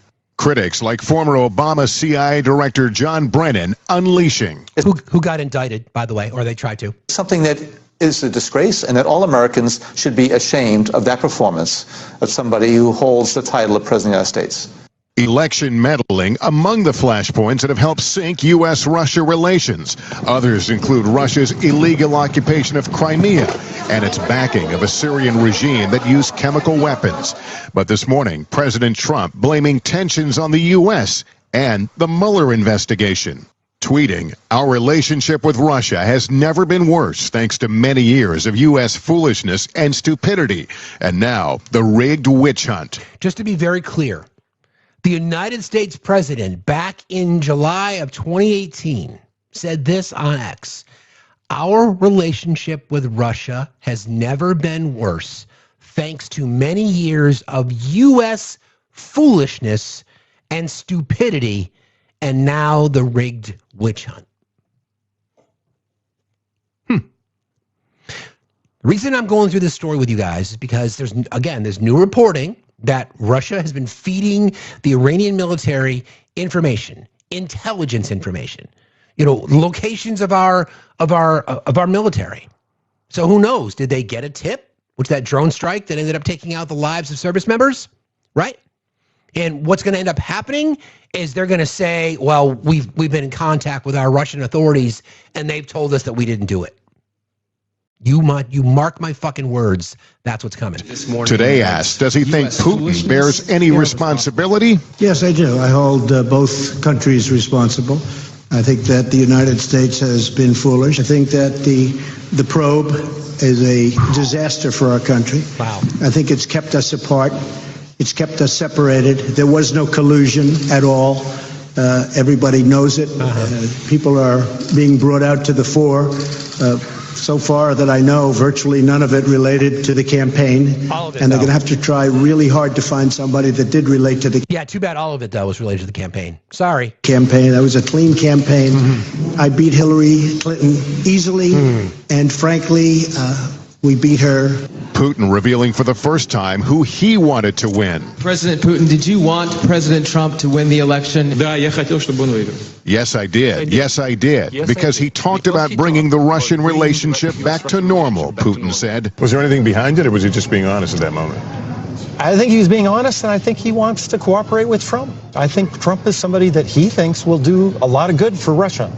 Whether this relationship will do a lot of good for America is a different question. Those 4 hours inside Helsinki's presidential palace, a sharp 180 from President Trump's tense showdown last week with many NATO allies. I think we will end up having an extraordinary relationship. I hope so. I've been saying, and I'm sure you've heard over the years, and as I campaigned, that getting along with Russia is a good thing, not a bad thing. But Putin tonight dismissing suspicions that Russia has compromising information on the president. Does the Russian government have any compromising material on President Trump or his family? I did hear this rumor, he said. It is hard to imagine nonsense on a bigger scale than this. And I have to say, if they had it, it would have been out long ago. We only have their accounts of what happened because President Trump and Putin spoke for more than 2 hours behind closed doors with just translators in the room. President Trump says there is the possibility of future meetings, and he's hopeful for progress on nuclear proliferation, among other issues. Again, when you hear that sound now, I know we played that before, but when you hear that sound now, and then you get what we get, we know from the Epstein files that Russia certainly did have some fucking information. No doubt about it. We know that Epstein was feeding Russian staffers information about Trump, how to get to him. So this is the reason that we have to have journalism, right? This is the reason why. What more do you need to know? We now have enough. We've got reporting that's been corroborated by more than one news agency that Russia is feeding intelligence information to Iran. Come on. This has been the fucking game because our fucking president is such a little fucking baby. Here's some sound to talk about that. This is Peter Baker, who's a great journalist, is asking this question. Here you go. He's asked the question that we just discussed. He's happy that he's president of the United States. He's a happy person, or is he, dealing with all the problems he's got to deal with? But you see him from time to time, and when you meet with him, you interview him, or you see him in the White House, is he a happy person that he has this job, or it's just like most presidents, it's a bit of a burden? Well, I think he likes being the center of attention. Yeah. Right? He always has. That's been his motive. You think? Vivendi, since his days in real estate in New York, he would go he didn't mind being in the gossip columns, even if it said terrible things about him, as long as it had his name spelled right. He once was heard telling an aide, it's totally fine, they can write anything about you as long as they don't call you a pedophile. Now he's the center of attention. Everybody turns on his every word. He gets to name things after himself. He gets to put his picture in different places. He gets to maybe rename a whole class of battleships after himself. And I think he likes that. I think he likes the attention. I think he likes being at the center of things. I think he likes control. And I think he likes having the ability to, snap his fingers and have a say on all kinds of things in American society, not just politics and government, but also sports and culture and other areas where he can have an influence. Yeah, although I have to say, it's fascinating to me that you asked the question, is he a happy person? Because now that you say that, I don't think I've ever heard anyone describe Donald Trump in any context as happy. I think, right, like he's such a relentlessly, sort of insatiable character, right? He's insatiable for money, for attention, for fame. That's the other reason that he might be happy, though, is because he's clearly also making billions of dollars off of the presidency. I mean, he said recently to a CNN reporter that she didn't smile, but it's very rare to see Donald Trump laugh. Yeah. I mean, maybe he's laughed many times. I just haven't seen it, but he doesn't seem to laugh a lot. No. He doesn't laugh a lot. He doesn't smile a lot. And he has photos taken. He wants to specifically not smile. He doesn't like to smile in photos. He has what they call the stare. And he'll ask his aides sometimes, how was the stare? He has this idea that it makes him look, ferocious and formidable and historic and man of destiny, going to your point about the assassination. Of all the presidents that... And then somebody, we're brain sharing today because somebody mentioned this in the chat, and I was going to play this because this speaks exactly to what we're talking about. He just didn't. It's an ego thing for him, right? So here, this infamous interview he did with Barbara Walters years ago. Understands how inherently dishonest the press in this country is. As a member of the press, let me try to clear up some of the things which you say are untrue. My bankers and I worked out a terrific deal that allows me to come out stronger than ever. I see the deal as a great victory. Being on the verge of bankruptcy, being bailed out by the banks. Well, you don't have to say on the skating on thin ice and almost drowning, that's a businessman to be admired. You say on the verge of bankruptcy, Barbara, and you talk on the verge, and you listen to what people are saying. I talk to your bankers. Well, that's fine. And what do they say? I mean, depending on which banker you're talking to, what do they say? Well, I don't know what the bankers have said. The plaza's a very valuable property. Everybody told me, oh, you paid too much, you paid too much. Now they're all saying what a great deal he made on the plaza. No, they're not. The part that's the most dangerous that you should all be aware of, right, is it doesn't take anything to get this guy to do whatever someone wants. The reason the United States is involved in the Middle East and another war is because of Bibi. Because he promised something to Trump, gave them some money, put the World Liberty Financial in his portfolio, et cetera, et cetera, et cetera. And because he's got leverage. Okay. You don't have to believe it. It's not, again, if you don't believe it, that's really on you. That's not on me. That's not on me. That's on you. Yeah, or his video on him. We certainly know Russia's got all kinds of intelligence. Good morning, friend. How are you today? I'm well. You're doing a great job, Steve. Honestly, I requested earlier just because my thoughts are this, and I know you're not this old, but for all of the listeners that may be, does this feel in any way, does this feel like what Vietnam would feel like?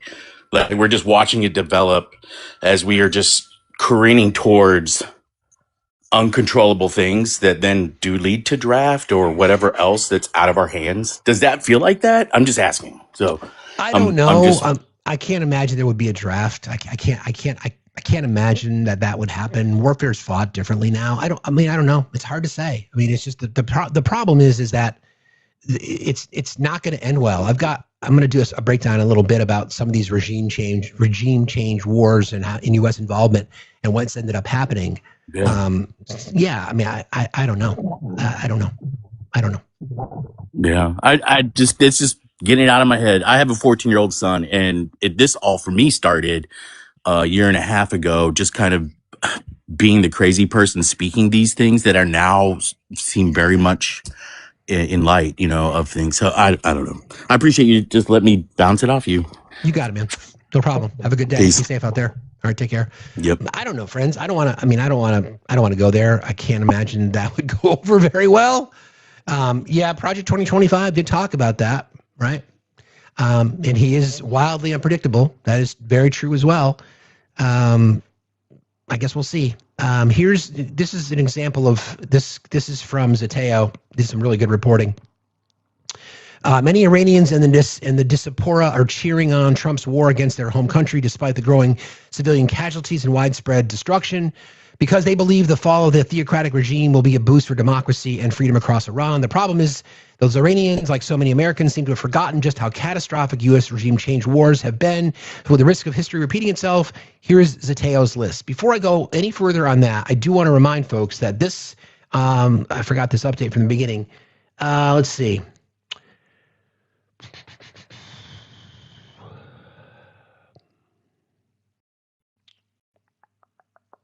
One second. Iran has just recently named Mojtaba Khamenei, the son of the former leader, as the new supreme leader. Analysts say that this will strengthen the hardline faction and reduces the chance of a quick peace deal. So what did we accomplish? He's likely worse because now he's going to be angry that his father was taken out. Much more hardline. Okay. This is what happened in Chile. When self-proclaimed Marxist Salvador Allende was elected fair and square as Chile's president in 1970, President Nixon and infamous warmonger Henry Kissinger quickly escalated the U.S.'s already existing campaign against him by making Chile's economy scream, conspiring with the Chilean military, and spending $8 million on covert operations. The Chilean military successfully took over the country in 1973 and installed General Pinochet as their country's leader. Thank goodness for democracy building. Nixon justified his administration's meddling in Chile years later, saying that he had been warned by an Italian businessman that Allende's victory, combined with Cuba's Fidel Castro, would create a red sandwich in Latin America. Sound familiar? One big fascist sandwich. Pinochet's 17-year dictatorship was defined by political repression and state violence, with tens of thousands of citizens tortured and an estimated 2,600 to 3,400 civilian citizens were executed or forcibly disappeared during his reign. While the country is now a stable democracy, Pinochet's legacy is rearing its ugly head again through the likes of its new far-right dictator praising the president, Jose Antonio Cast. Lovely. Super. Libya. Back in 2011, during the Arab Spring, U.S.-led NATO forces launched a military campaign against Gaddafi's dictatorship for violently suppressing Libya's pro-democracy protesters. Sound familiar? Rebel forces later assassinated Gaddafi after the U.S. struck his escape convoy. We came, we saw, he died. The laughing Secretary of State Hillary Clinton bragged to reporters at the time. After NATO forces left Libya, rival armed groups began to fight amongst themselves, fighting for power, filling the power vacuum, increasing political instability, and leading to a 6-year civil war resulting in thousands of deaths. The country still suffers from severe economic instability, armed militias, political divisions today. Even their most recent election in the first in 11 years was mired with torched electoral offices and rival administrations rejecting the ballot. The rise of ISIS, the rise of other militant states when we destabilize.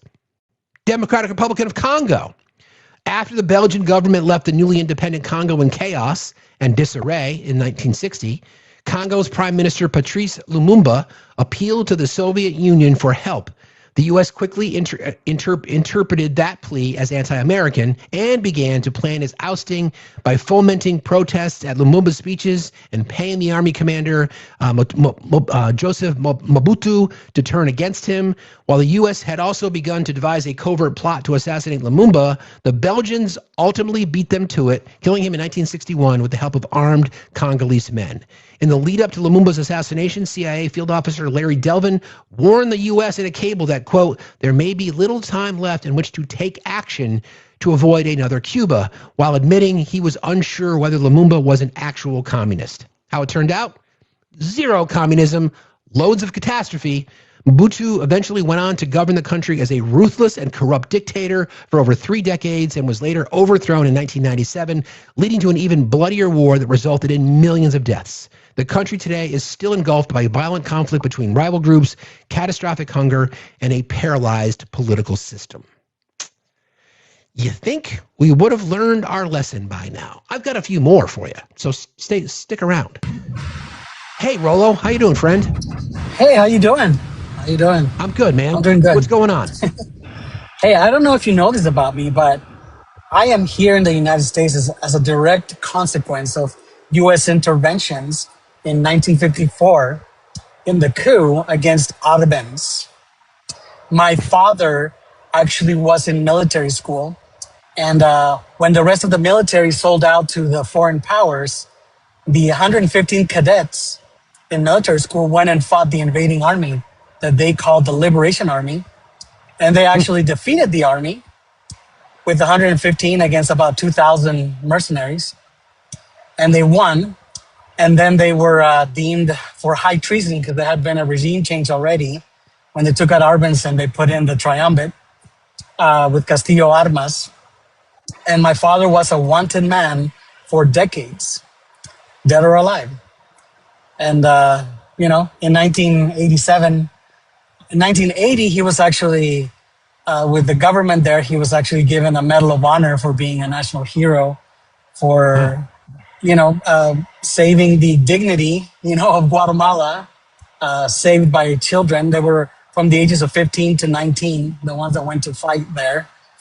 And in 1987, we came here because of all the other coups, happened in the 80s in Guatemala. So every time that the U.S. intervenes in a country, it creates extreme destabilization. That coup in 1954 led to a 36-year civil war that claimed hundreds of thousands of lives of mostly the indigenous population in Guatemala that they're still, uncovering. And, our economy and everything is still suffering. We're still trying to recover from the multiple U.S. interventions that they claim are to liberate a country, but really they just subjugate it and set it back, decades of progression. I don't know if you knew that about me, but yeah, this is very close to my heart. I feel like I've heard you mention that before, but I don't know if I ever heard the story that in depth. So in other words, Rollo, you're like another day, another American regime change to destabilize nations around the world. I mean, we know directly in your world, whenever we destabilize Central and South America, what happens? We get massive humanitarian immigration at our southern border, right? That's exactly nothing right. new. Nothing new. Yeah, no, I mean, and this was led by the United Fruit Company, right? It was United States using the Red Scare to protect, the interests of corporations, in this case, the United Fruit Company.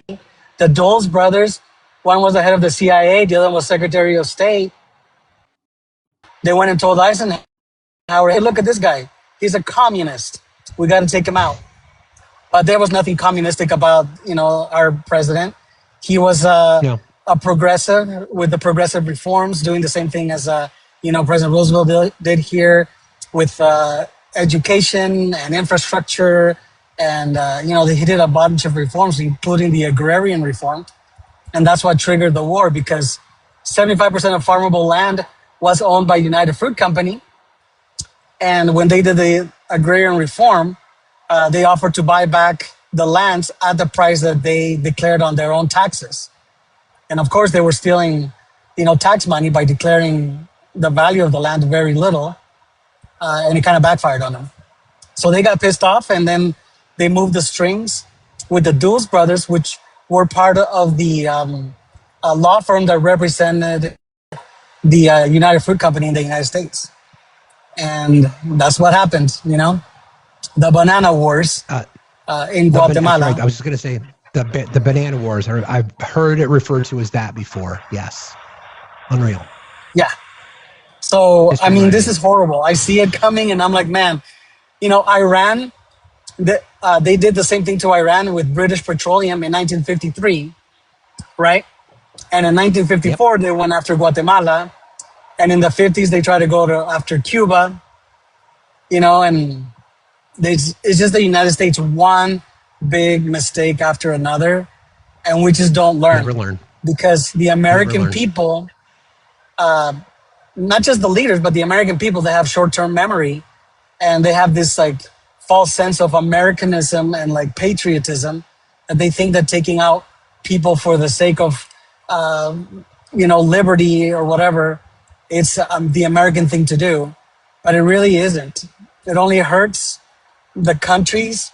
It benefits corporations, and it unalives American people. So I find it disgusting that this is happening again. I agree.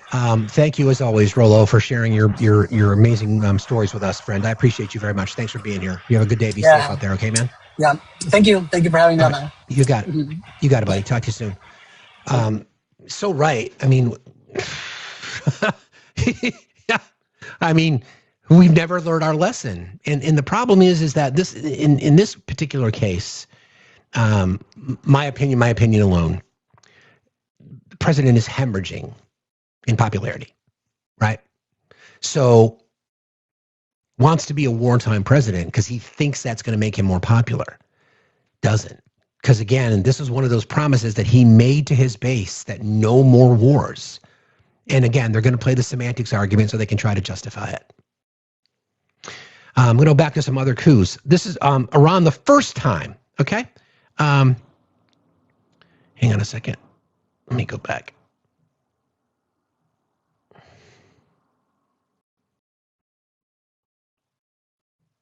I got to go here.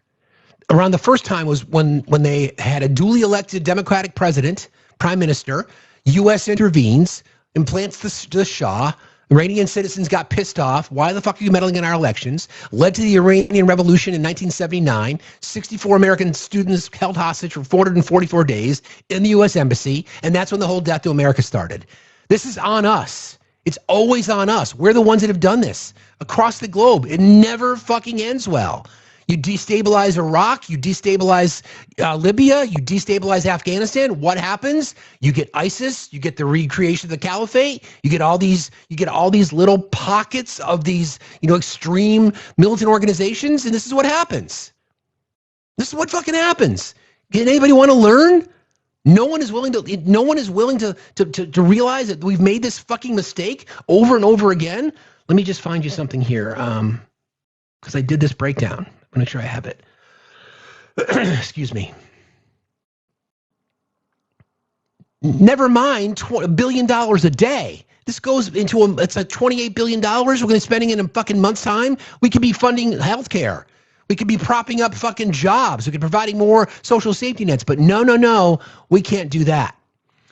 Hold on a second. If I'm going to find this. The Iran-Contra affair was a major U.S. political scandal in the 80s involving secret arms sales, illegal funding, and a cover-up during President Reagan's administration. The U.S. secretly sold weapons to Iran and used some of the money to fund rebels in Nicaragua, even though both actions violated U.S. policy and federal law. Iran was under an arms embargo and considered hostile to the U.S. The Reagan administration secretly sold missiles to Iran. The goal was to help secure the release of American hostages held in Lebanon. This contradicted public U.S. policy of not negotiating with terrorists or supplying Iran. Congress had passed the Boland Amendment, which banned the U.S. funding for the Contras. Some officials secretly diverted money from the Iran arms deal to the Contras anyway. This was illegal because Congress had explicitly prohibited it. In 1986, the operation became public after a supply plane was shot down and investigations began. Congress held hearings where key officials testified. Ronald Reagan was the president. Oliver North, the mute Marine, helped run the secret funding operation, and John Poindexter supervised aspects of the program. Whether the president and executive branch ignored Congress, they did. Secret foreign policy operations without oversight concluded, and government transparency and accountability. Point is, we do this fucking shit over and over and over again, and we'll never fucking learn our fucking lesson. Ever. Ever. It's the same old fucking shit that it's always been.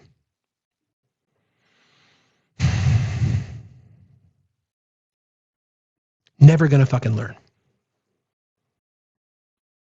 Never. Hang on one second, guys.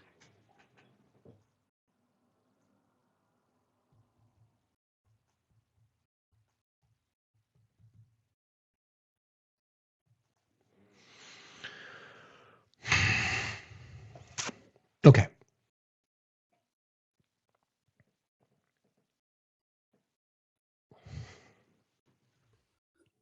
Good morning. Hi there. How are you? I'm good. I actually requested up when you were talking about Trump and Russia. And one of the things that I think is really important to remember is that we had our intelligence had evidence that Russia was paying T groups to. Hey, Jen, I gotta deal with something real quick. I'm giving you the keys to the car. Go ahead. I'll be right back. Yikes. Okay. Wow. Okay. Well, what I was going to say was that Russia was paying T groups to unalive American soldiers. And when the media asked Donald Trump about that, and if he had talked to Putin about it, he said no. He said no. He said he didn't know anything about it. The gentleman that had brought this to his attention told him that it was in his briefing. He said, well, I never saw it. He asked if he reads his briefing. They say you don't read your briefings. And that. Now, as a military mom, I would expect the head of the military to be an advocate for our military personnel and say, you know, hey, Pootie boy, what the fuck? He didn't want to bother to bring to the attention that they had information that he was paying them a bounty for our military personnel. He never questioned Putin about it. And that really pissed me off as a military mom. Correct. Sorry about that. The car swap had to happen in reverse. My apologies. Didn't mean to leave you hanging there. That's okay. That's okay. So I just wanted to bring that up when you were talking about Pootie boys, Poots Magoots over there in Russia. Poots Magoots. Yeah. The fact that he failed to advocate for our military personnel while he was paying bounties to the T-band was vile. So that's what I wanted. Yeah, and then of course. And Putin denied it, and Trump said, I don't know why I wouldn't believe Putin, but thanks for jumping in today, Jen. All right. I appreciate you. Yeah, all right, thanks. All right, bye. All right, bye. Yeah, I mean, here's the same old thing, right? It's the reason I think it's necessary to continue to talk about this is that we're never gonna fucking learn our lesson. More American lives are gonna be lost, and there are tens of millions of people in our country who are so fucking indoctrinated into the cult that it doesn't fucking matter. Just doesn't matter. It just doesn't. The same people, yeah, you mentioned it, Matt. During when Russia illegally invaded a sovereign nation, Ukraine. Oh, and by the way, now JD Vance is begging Zelensky to help us defeat the Iranian drones because the Ukrainian government has done such a good job going after Russia's drones. If I was Zelensky, I'd be like, fuck you. Fuck you. Tell you what, here's the deal. Give us all the shit that we fucking want. Stop with your fucking bullshit. Go fucking public and say that Russia illegally invaded our country. And yeah, then we'll help you out. Then we'll fucking help you out. Here we sit. Gonna send more fucking more innocent loss of life. Now that we have enough reporting to verify that it was the United States military who took out a fucking school. Give me a break. And here we are again.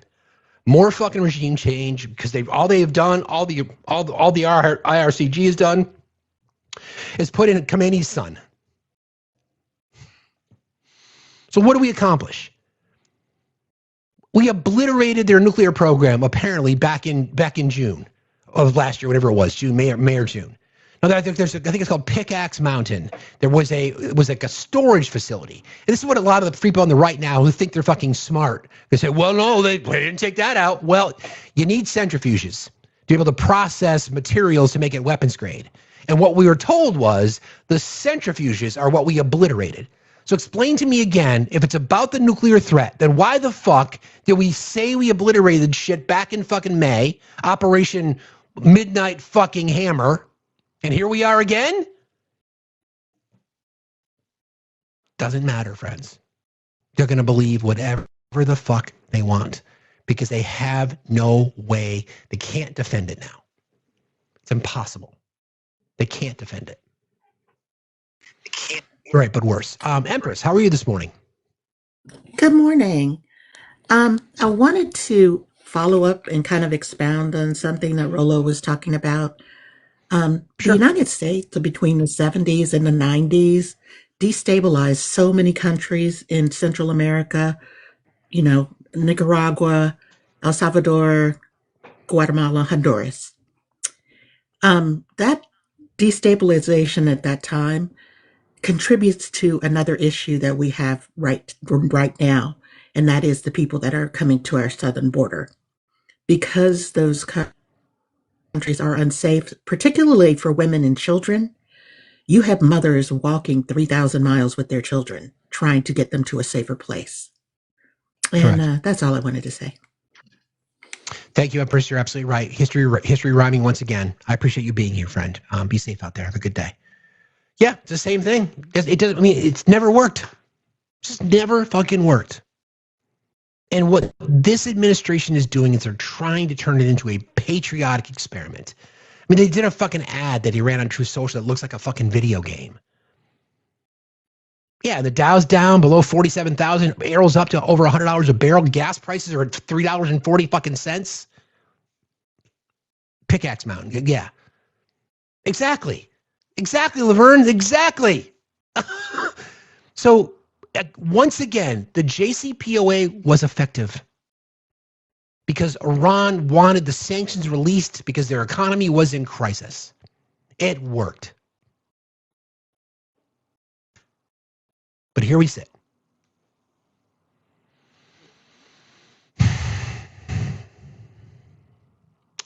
Okay, where do I want to go now? I might, let me just double check on the oil prices currently. They are, let's see.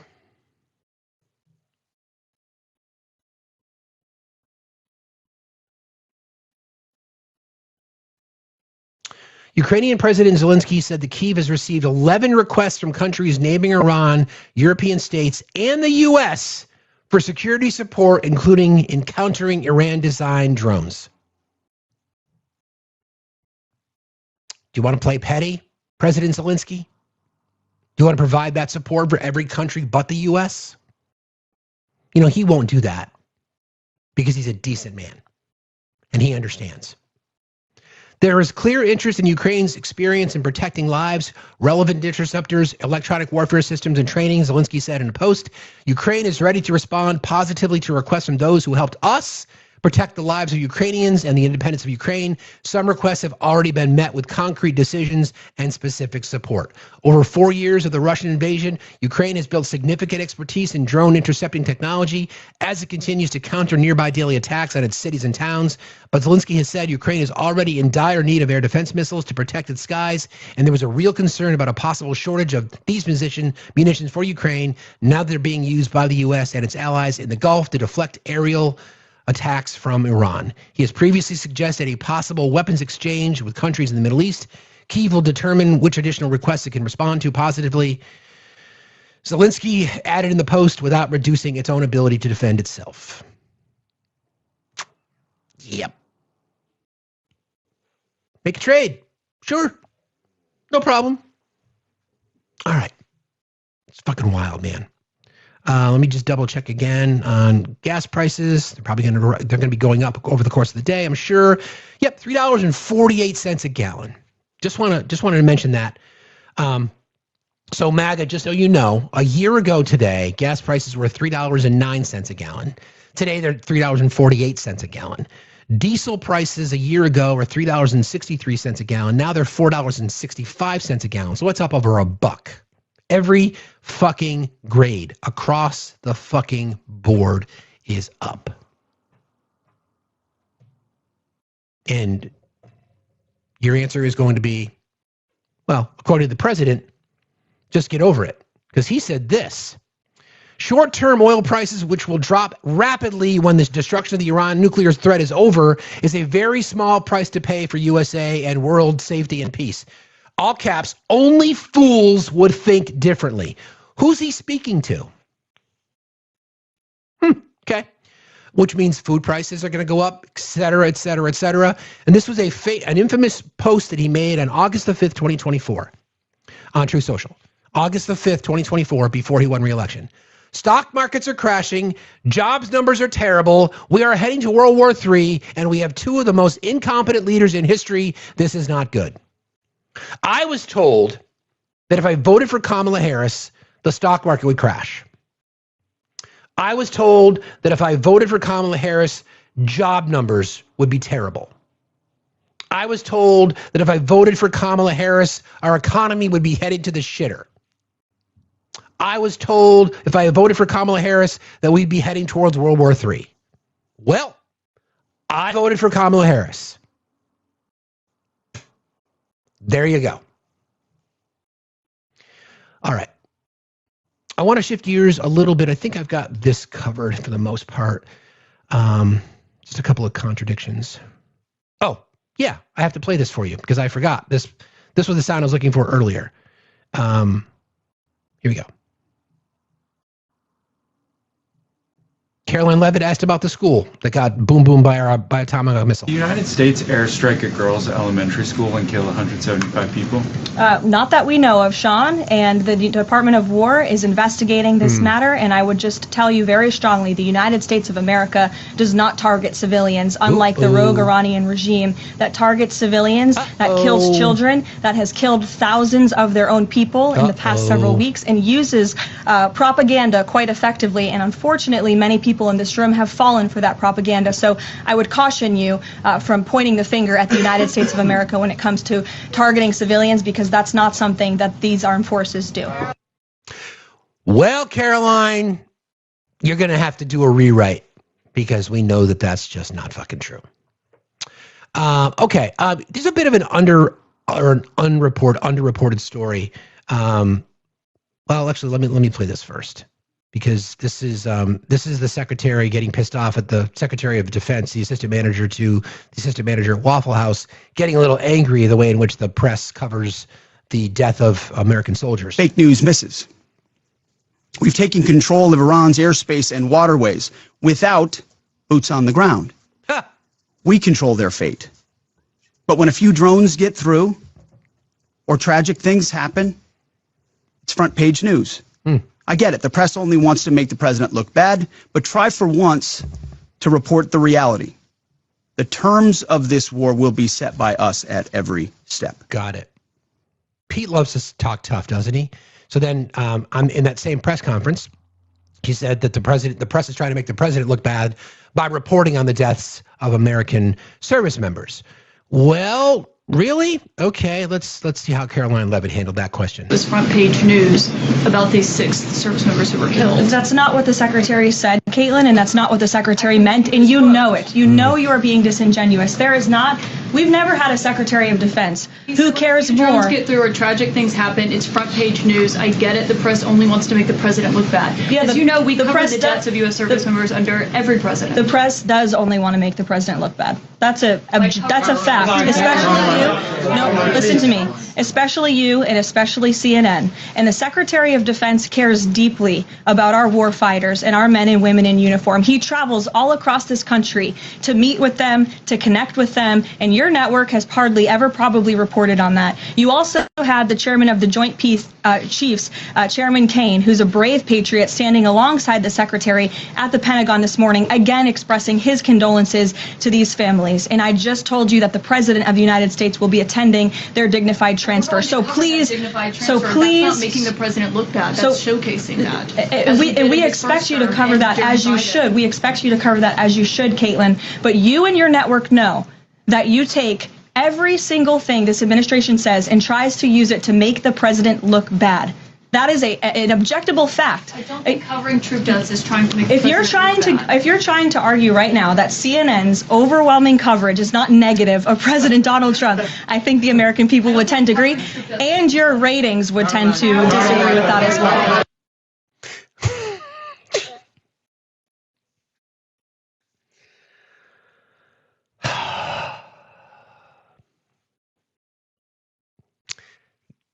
We noticed that one of the little patterns that you get in this administration about how when the president likes to go after the press and now Caroline's going after the press, it's the same script. Your ratings, because that's what it is to him. That's what it is to him. That's what it is to him. He's got to talk about the ratings because that's all he gives a fuck about. Remember the sound I played for you earlier about how he needs to be the center of attention. So when people don't talk positively about him, he just freaks the fuck out because he's so fucking weak, right? So here's Caroline Leavitt fucking lying. Every single service member. Now, we could arguably say that are the deaths of our service members not covered enough? I think that's fair criticism, but it's not like we don't do it. It's not like their names aren't mentioned. It's not like they don't cover the dignified transfer ceremonies. What? And our president goes in a fucking baseball cap and Fox has to lie because it's such fucking bullshit. And now Caroline's doing the same thing? Yeah, because the truth makes them look bad. Don't be silent. When you see this shit, fucking call it out. So that's Keg's breath. I've already played that. We don't need to hear from Bitch Boy. Bitch Boy's going to be busy over the next couple of weeks because he's got some explaining to do. Well, I'll play this because a day without Bitch Boy, I feel like he's going to get a spanking. Here you go. Critical point is that this was a defensive measure, a defensive operation. Right. And why is that? Right, got it. I took some notes, and this is not classified, so I'll tell you what I think is important. Israel was determined to act in their own defense here, with or without American support. Why?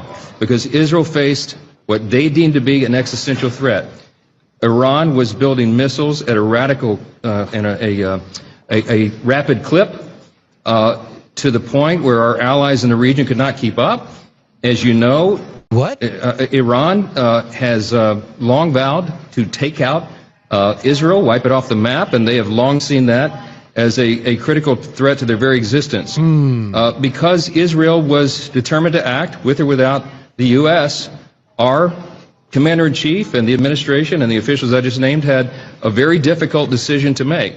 They had to evaluate the threats to the U.S., to our troops, to our installations, to our assets in the region and beyond, and they determined, because of the exquisite intelligence that we had, that if exquisite Tomahawk missile, school, 175 or more children, girls, staffers taken out, but exquisite. Okay. Israel fired upon Iran and took action against Iran to take out the missiles, then they would have immediately retaliated against U.S. personnel and assets. We have troops in harm's way, and we have many Americans in the region, and that was of great concern.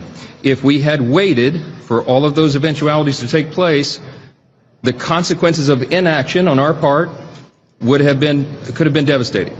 We don't know at what magnitude, but you can assume, because it is common sense, that if Iran had begun to fire all of their missile arsenal, short and mid-range missiles, at our personnel and our assets and our installations, we would have suffered staggering losses. And if we had waited to respond before acting first, then those losses would have been far greater than if we had done what we did. What, Mike? What? Okay. Okay. Here's some Will Ferrell, just because. Forget about the entertainment world. Isn't it just time? Isn't it just time for women to run the planet? I'm not just trying to placate you, I swear. But I don't know what else to do because we, men, we've been running the show since what, 10,000 BC? Something like that? And we're not doing so good. So, please, can you guys just take over? Can you? I think it's time. Sorry, I'm getting sidetracked. Yeah. On that topic, coming up this week on Facts After Dark on Friday night, this coming Friday the 13th, I believe. Friday night, 7 o'clock. We're still working out the details. Going to be doing a live. It's dedicated to attempting to try to fix men, right? What do we need to do differently? How do we need to be better? What can we do to be better? So all the ideas are still spinning in my fucking brain. So that'll be coming up on Friday night at 7 o'clock Eastern time, right here, Facts After Dark. Tell all your friends. He's right. The pendulum has to swing to the matriarchy so that we can end up at an egalitarianism. That's kind of the goal. We'll see. All right, here's Megyn Kelly. When you lose Megyn Kelly, you've lost the plot. She's angry because of the lies that have been told about the Iranian war, the war with Iran. She's angry because of the lies that the administration has told her about the war with Iran. Reuters report that Trump administration officials on Sunday acknowledged in closed-door briefings with congressional staff to whom they're obligated to brief, to speak and give their intel, quote, there was no intelligence suggesting Iran planned to attack U.S. forces first or to strike our bases in the Middle East. Okay, so there was no indication of an imminent attack. I don't know why Trump said that other than to try to justify the actions. Exactly. He lied his ass off, and he's wildly incoherent about it. Megyn Kelly is pointing this out, that this is just a completely wildly incoherent position. Correct. Trump is having a hard time selling it to the American people, and already 6 American soldiers have been killed.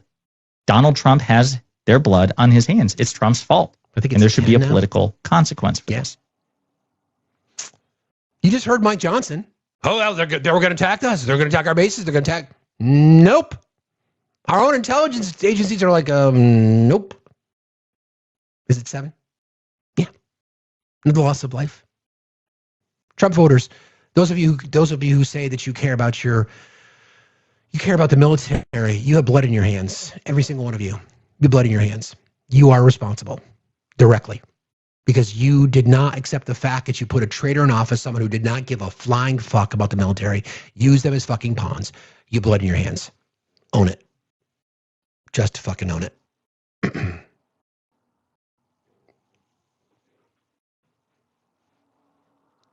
Everyone keep tapping, please. Guys, 2,000 people in here. We're only 190,000 likes. Can you please help us out there? Get that number to 300,000 if you wouldn't mind. And don't forget, we're still raising money for the Do Something Tour. You want to participate? Cash App, PayPal, Venmo. Never expected, always appreciated.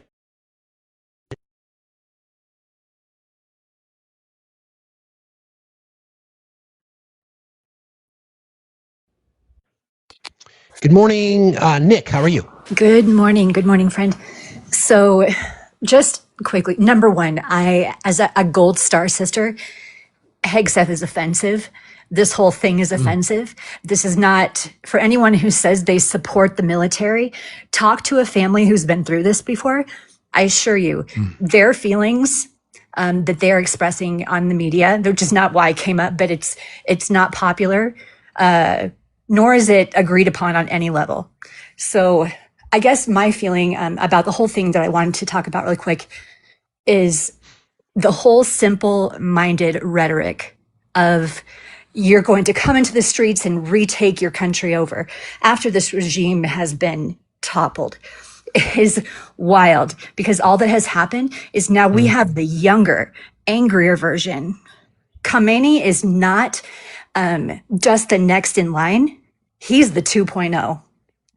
And like you said, we were talking about Russia. Russia is now giving intel into our movements, into, our capabilities, militarily wise.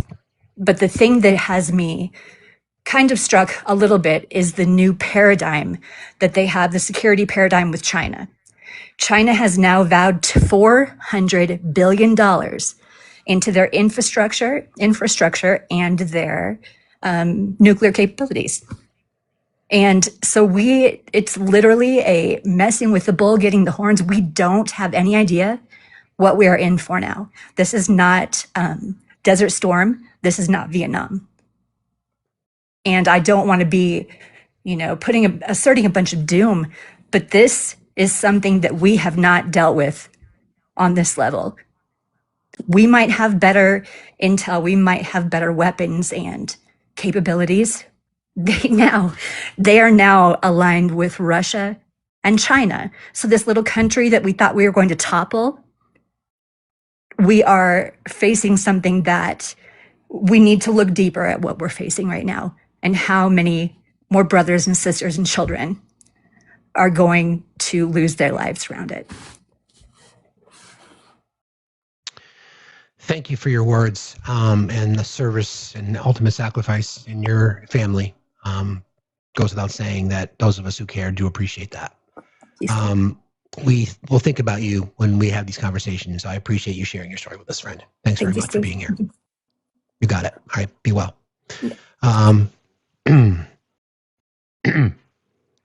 Yeah.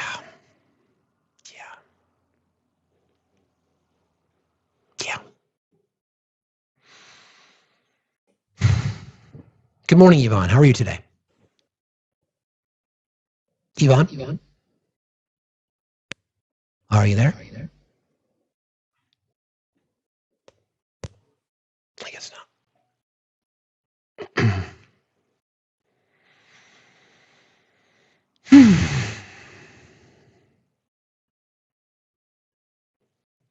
Okay. Hey, nigger. Sicker than your average nigger killer. Twist nigger's head. Okay, that's nice. Yeah. Lovely. Yeah. Good morning. How are you? Hi, Steve. I'm great. Thank you so much for everything on my live yesterday. I appreciate that. And I am looking so much forward for your thing on Friday. It's going to be really exciting. I'm looking so much forward to hear what that conversation is. So, well, between you and Justin, that's where the motivation came from. So thank you for that. I appreciate that.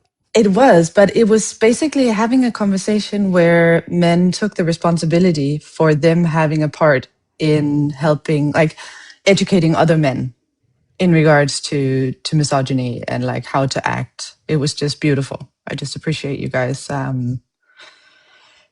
Taking that up. I will be looking forward. So I came up for something else. I wanted you guys to let you guys know something. So my experience is that sometimes you guys don't get the same news as we do in Europe. So I just wanted to let you guys know something about what is happening. This morning, a Iranian missile was shot down in Turkish airspace by NATO defense.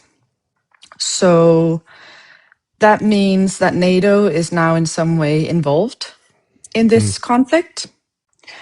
But at the moment, they are not saying that this means an Article 5 involvement. So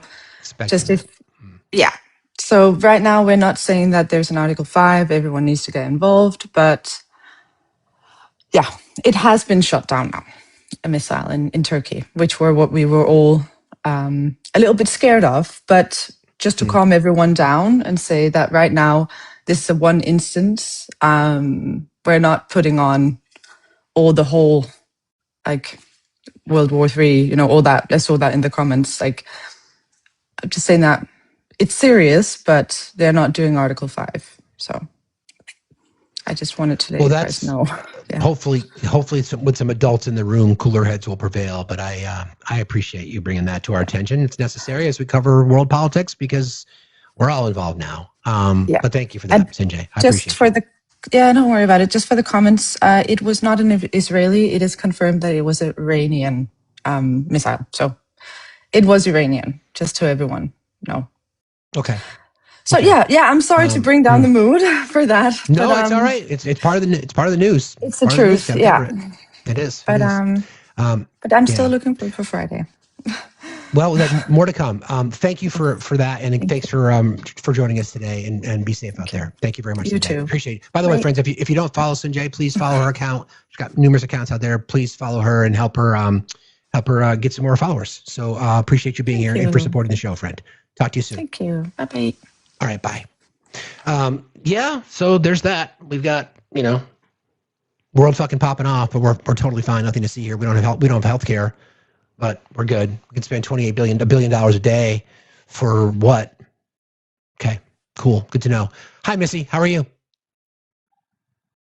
Missy, are you there? Missy? You didn't bring us down, Sanjay. We're just reporting the news. This is what we do here.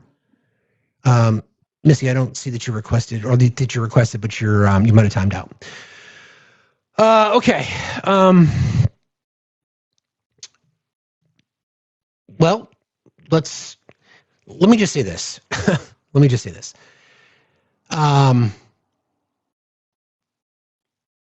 I always try to find ways to kind of break through. Like, that's the whole point of the Do Something tour, right? The whole point of having these one-on-one conversations with people, because you can't ask somebody on TikTok unless they're really willing to be sincere to say, you can't be happy with this. You can't be happy with more U.S. military loss of life in a war that we should not have been involved in. You can't be happy with spending $1 billion a day. You can't, while gas prices are going through the roof. They're just not willing to admit it because it would destroy their entire identity in this space. There are right-wing creators who will never, ever, ever, ever, ever, ever change their tune because they know that their credibility is connected to their followers. And their followers are rabid Trump supporters and will never be willing to be critical. That's why it's important to try to get outside of this little space, figuratively and literally speaking, and talk to individuals and say, we can no longer do this. We've got to be able to rein in the president. There's no possibility, there's no way Congress, the fact that Congress did not vote to control some of his powers is just fucking pitiful. And here we sit, right? Here we sit. I mean, Hegseth and members of the military leadership calling it a holy war and Armageddon. It's crazy. They're never going, they being the creators, the right-wing creators in this space, they're never going to acknowledge it. They're going to find ways to make excuses. They'll come up with bullshit narratives saying that we support terrorists. Of course we don't. I'm so fucking tired of innocent loss of life everywhere. I don't care. I'm tired of it. I'm tired of predominantly men, well, 99% of the time it's men fucking wagging their dicks at each other, trying to say we've got the biggest nutsack on the fucking block. And here it is again. And more people are going to lose their lives. And more innocent civilians will suffer. Economies will crumble. World order will get all fucked up. And who fucking benefits? Who benefits? It's not us.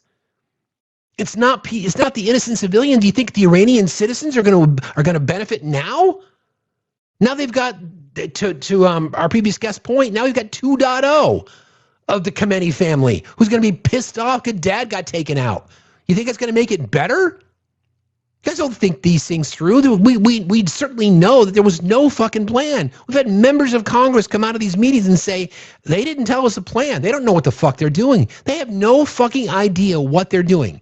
The most important decision a president can make is to take us to war. He's done it with no fucking plan other than what Bibi told him to do. Come on. Yeah, I know. Actually, his mom was taken out as well.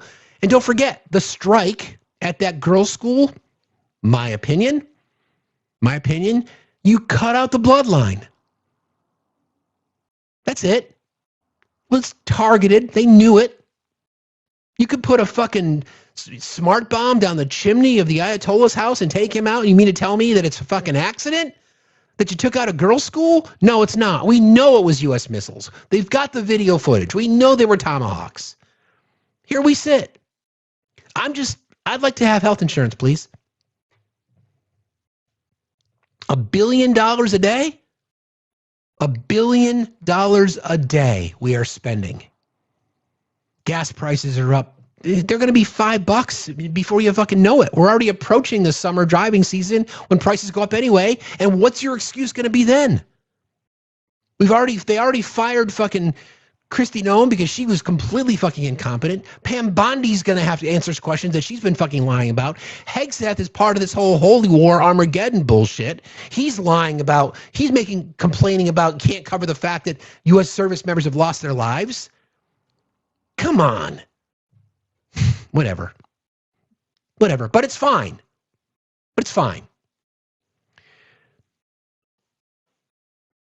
All because we were told that this administration cared about kids, or that we're gonna remove the worst of the worst, or that we're gonna lower your costs. Promised of lowering inflation, of lowering the cost of goods, of lowering gas prices, and none of that has happened. None of it. It's gone the other way. And by the way, again, the administration who cares about law and order, who respects the rule of law, who would never allow bad things to happen to children.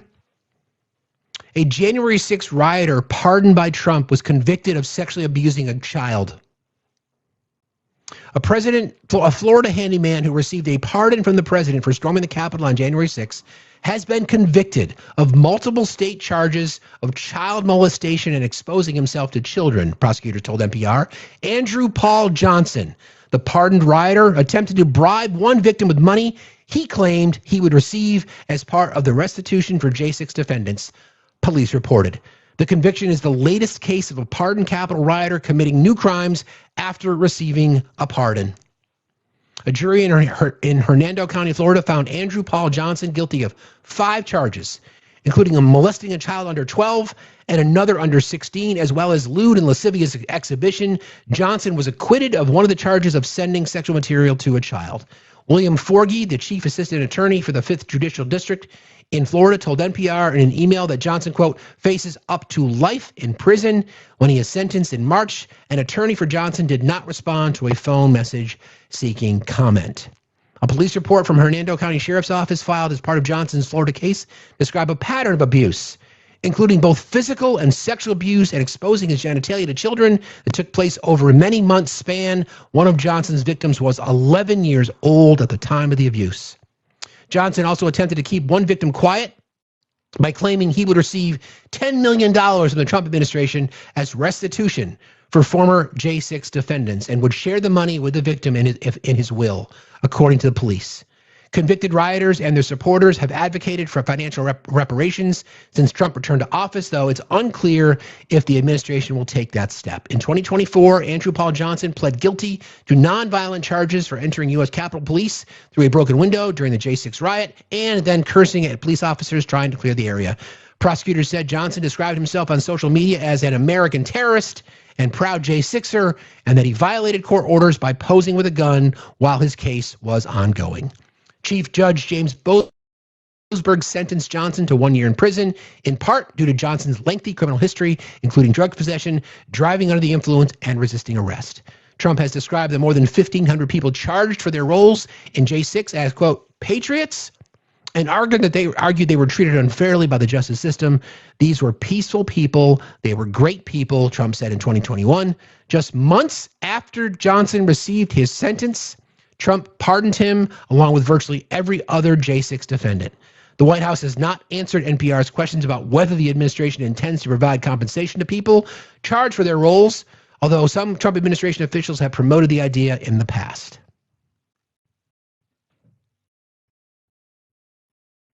Christopher Moynihan pled guilty in New York to a misdemeanor charge of harassment after he was accused of threatening to unalive Hakeem Jeffries.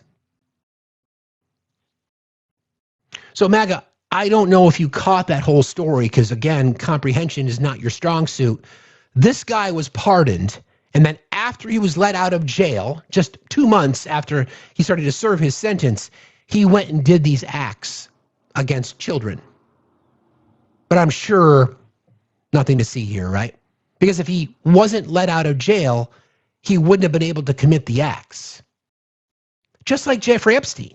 If he didn't get that sweetheart deal by Trump's eventual labor secretary, then he wouldn't have been able to commit those crimes either. Okay. Nothing to see here. Totally fine. Guys are cowards.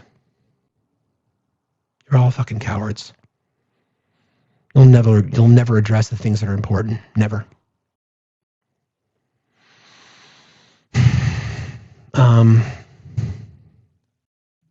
Play a little sound from Lawrence O'Donnell because he's been doing some great reporting recently. This is talking about the Trump family crime syndicate. Which now calls the Trump administration the most powerful crime syndicate in history, has always had strong reader support in the Queens neighborhood in New York, where Donald Trump grew up. The New York Daily News says, quote, "It is time to acknowledge what has become tragically obvious. The Trump administration is essentially acting as a massive criminal enterprise. It lies, steals, extorts, and murders, all while cloaked in the awesome authority of the state. It is on a crime spree that puts Al Capone to shame. This administration has murdered Renee Good and Alex Preddy, slandered them as domestic terrorists and assassins, and allowed their killers to walk free. Unleashed thousands of minimally trained ICE agents recruited with explicitly white supremacist messaging to inflict terror on people of color. Repeatedly violated the constitutional rights of citizens and non-citizens by arresting them for First Amendment protected speech, raiding their homes without judicial warrants and imprisoning them without due process, and killed dozens of civilians on the high seas solely on the unsubstantiated claim that they were drug runners, not that being drug runners would justify their summary executions without due process anyway. Released hundreds of imprisoned felons who brutally beat Capitol Police officers on January 6th, converted the once independent Department of Justice into an instrument of personal retribution via the prosecution of cooked-up lawsuits against the president's enemies, threatened to seize the territory of a sovereign nation, a NATO ally no less, and declared that legislators should be executed for reminding military personnel of their duty to disobey illegal orders. It is difficult to comprehend the level of state-sponsored criminality we are witnessing because our country has never experienced anything like it. What do you know? This goes back to the whole situation in New York, for example, when he's the twice impeached, 34-time convicted felon, right? That guy, the right will never accept that as a conviction because they'll say, well, the only reason that you guys did that was because it was Trump. Well, that case is unique because he was the only former president to have ever run or the only former president ever to be charged, but he's still a fucking criminal. And you voted for him. And he's enriched himself and him and his family billions of dollars. His friends around him enriched themselves to the tune of billions of dollars. A lot of the same friends talking to you, Howard Nutlick, have enriched themselves, who are also connected to the Jeffrey files. Pam Bondi's connection to the Florida government. She's got some questions she's going to have to answer about a real estate transaction. This is the most corrupt and pathetic administration that has ever had been in charge of our government. They are absolutely pathetic. They are unqualified. They are criminals. They are protector of predators. They are the most unbelievably incompetent group of fucking clowns that I have ever fucking seen. That's it. You replace Kristi Noem with Mark Wayne Mullen? Are you fucking kidding me? And as someone who grew up the child of an alcoholic and have been around alcoholics my entire life, Pete's drinking again if he ever stopped, because you can tell. You can tell. I hope he gets help because I know how horrible it is.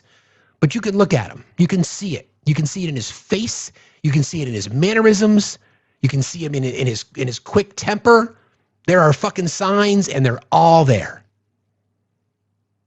And men and women who served our country are going to lose their life because, and innocent civilians around the world are going to lose their life because of this incompetence, this corruption. Come on. Don't be silent. It's not fucking okay. We don't need to accept this shit. If this is not a call for people to do what is ever necessary to try to make sure that this shit just goes as quickly to the dustbin of history as possible. We've already got Kristi Noem out of a job because of her incompetence, because of her fucking lies. Her fucking lies. Pam Bondi's next. Kash Patel. All of them. All of them. It's a bit of a, I want to share this, speaking of the influence that has made its way not only to our federal government, but through state houses across the country. This is what's going on in Utah.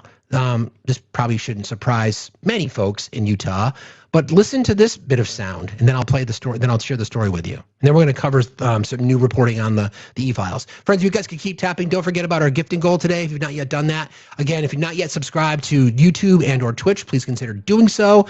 Also, don't forget, let's see if we can get to 6,500 today. That'd be awesome as we're marching towards our 25K goal. Thank you. To me, at least, is that one of the roles of the legislature is that we that we impose moral health codes upon the citizens of Utah. What? So rather... I'm sorry, what? A moral health code in the Utah Constitution? Okay. Than taking small little bites at this and kind of playing whack-a-mole in every new product that comes on the market, I just assumed we would just go all the way and put into effect a health code that's already been adopted, in vast areas of Utah, and really just impart the wisdom of the legislature upon the masses on the streets that just don't have the same moral clarity we do. And so, with that, I'm open to any questions. Oh, I have questions. I have lots of questions. So this is from KSL.com. Utah lawmaker attempts to put word of wisdom in state code. An unusual situation unfolded in Utah legislature as a Republican lawmaker attempted to insert scriptural references to the word of wisdom in state code. The proposal, which was floated as a rep, debated a bill to limit the sales of kratom in the state, which was quickly shot down, but an apparent typo led to a reference to the Latter-day Saint scripture being read on the Senate floor. This all comes as lawmakers are entering the final stretch of this year's legislative session, which has just ended last week. Lawmaker attempted to codify word of wisdom. During debate on the floor over a bill, whether or not kratom can be sold in Utah, one Republican lawmaker introduced a substitute version that would add much of the word of wisdom into state code. It derives from a tropical tree that has been nicknamed gas station heroin due to extracted versions being available in convenience stores and other shops. Parents of children who have died after using it have been pushing the legislature to restrict its sale. But while lawmakers debated SB 45, Rep. Matt McPherson, West Valley City, spoke of alcohol and tobacco, which can also be dangerous, and suggested lawmakers, quote, just go all the way and put into effect a health code that's already been adopted in vast areas of Utah. He added the bill would, quote, really just impart the wisdom of the legislature upon the masses on the streets that just don't have the same moral clarity that we do. Got it. Cool. Nice. I love it when legislatures who are supposed to be agnostic when it comes to laws are telling us how to live our lives. So if I was in Utah right now, I'd be looking for buying up as much White Claw, whatever that might be, as quickly as possible. Cool.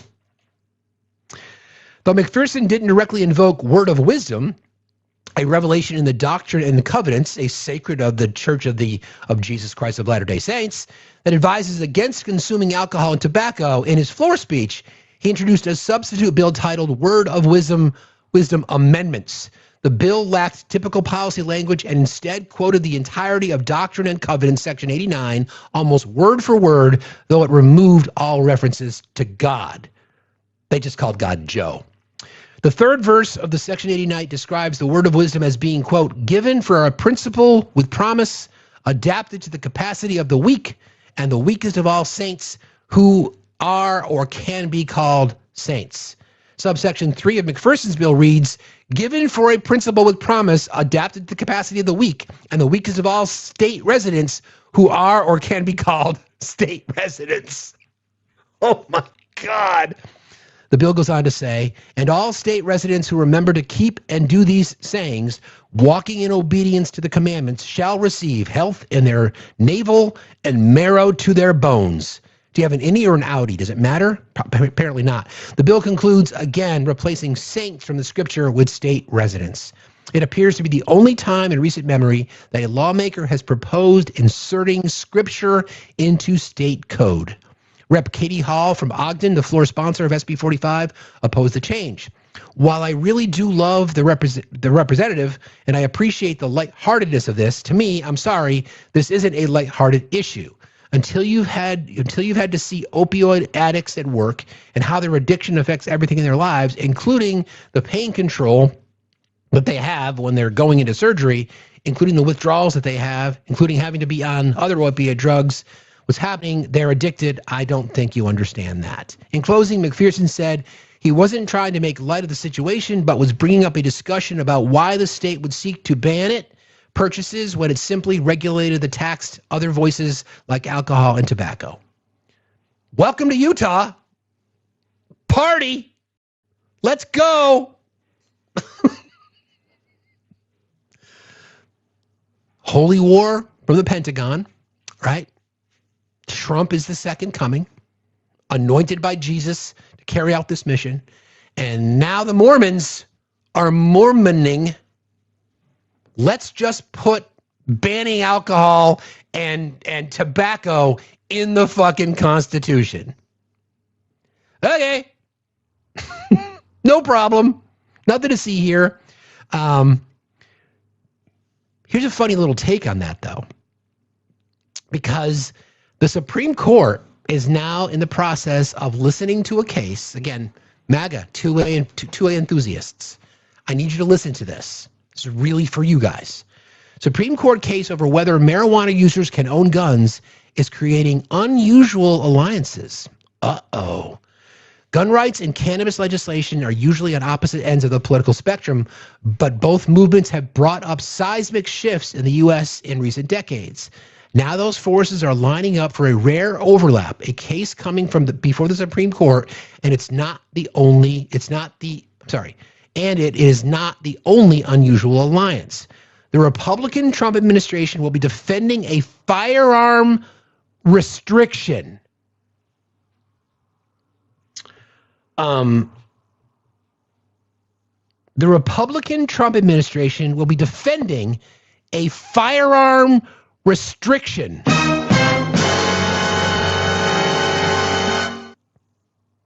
Wow. With backing from gun control groups typically more aligned with Democrats. I didn't have any of that in my fucking my bingo card. On the other side is a pairing of the NRA and the American Civil Liberties Union. At stake is a federal law that bars people who regularly use cannabis from legally owning guns. It is an issue that has divided lower courts since a landmark 2022 Supreme Court decision expanding gun rights. Cecilia Wang, a legal director at the ACLU, said the law violates the 2A and is unconstitutionally vague about what it means to be a drug user. Well, we are deeply concerned with the potential of this statute to basically give federal prosecutors a blank check.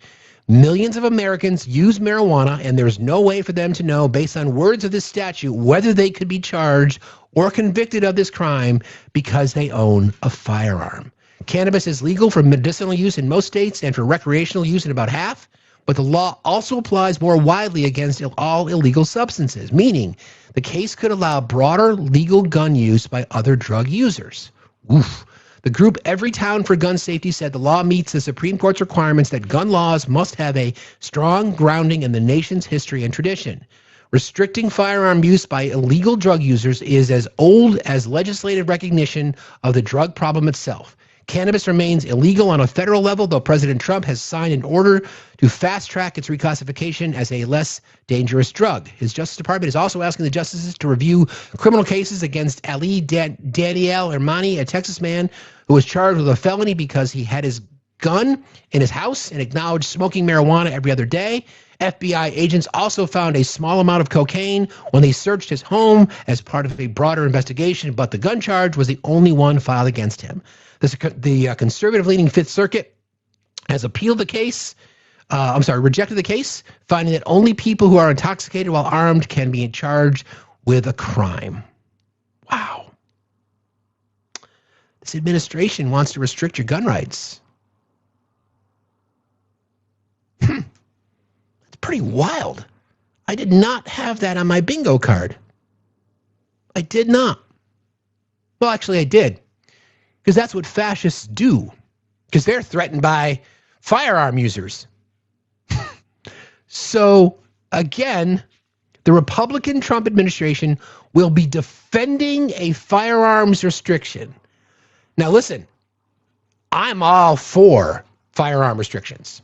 We've talked about that. right? I have no issues with universal background checks and red flag laws and raising the age of purchase. There's all kinds of common sense measures that the overwhelming majority of Americans agree with.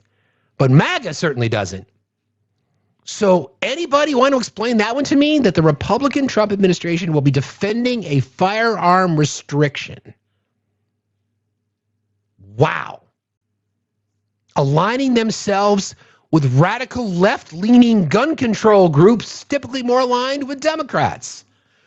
What do you fucking know? Who would have ever thought that? Who would have ever thought that? Not me. Not me. Actually, I did. Okay. Let's shift gears a little bit here. Everybody, let's keep the taps have slowed down a little bit, friends. Really need your help. Got to get that number up and continue to engage in the live. Don't forget about commenting. Don't forget about fulfilling your daily tasks. And if you'd like to participate to the gifting goal, you can do that as well. Appreciate you guys very, very much. There's a name that you need to know specifically as it relates to coverage of the Epstein files. She's a Miami Herald reporter. Her name is Julie K. Brown. She's probably one of the best journalists out there. She is awesome. I've been a follower of hers for a very long time. I would love to meet her someday because I just appreciate the work that she does. She's independent, but her home paper is the Miami Herald. There's new reporting from a lot of the information that's come out from the most recent release, even though the Department of Justice has been violating the federal law, day number 80, by not releasing everything. Information is still redacted that shouldn't be, et cetera, et cetera, et cetera. Here's the story. Again, we only report on what we know. This is reporting. This is information that was uncovered in some of the files that were released. We already know the DOJ has changed their tune significantly because information that was initially excluded that had allegations against the president, allegations that were deemed credible by the FBI. We know that happened. And all of a sudden it just showed up in the Epstein files again. And even though the right has been clamoring saying, well, there's nothing that's credible. Well, this is credible because they've used it in prosecution. So we know it's credible. Anyway, back to the story. This has to do with Epstein's death. An inmate housed at the Metropolitan Correctional Center, or MCC, told the FBI he overheard guards talking about covering up Epstein's passing on the morning he died. The federal government's online Epstein library contains a 5-page handwritten report of an FBI interview with an inmate who awoke the morning of August 10th, 2019 to the loud commotion in the Special Housing Unit, or SHU, where he and Epstein were jailed. Quote, "Breathe, breathe," he recalled officers shouting at about 6:30 a.m. Then he said he heard officers say, "Dudes, you killed that dude," unquote. Female guard replied, quote, "If he's dead, we're going to cover it up and he's going to have an alibi. My officers." The FBI notes, the inmate claimed the whole wing overheard the exchange. Later, after learning Epstein had died, he said inmates said, quote, "Miss Knoll killed Jeffrey." He identified the female guard as Tova Knoll, one of 2 correctional officers who were later charged with falsifying reports so that it appeared from their records that they had made their rounds that night when they had not. The charges against her and other officer Michael Thomas were later dropped, but both were fired.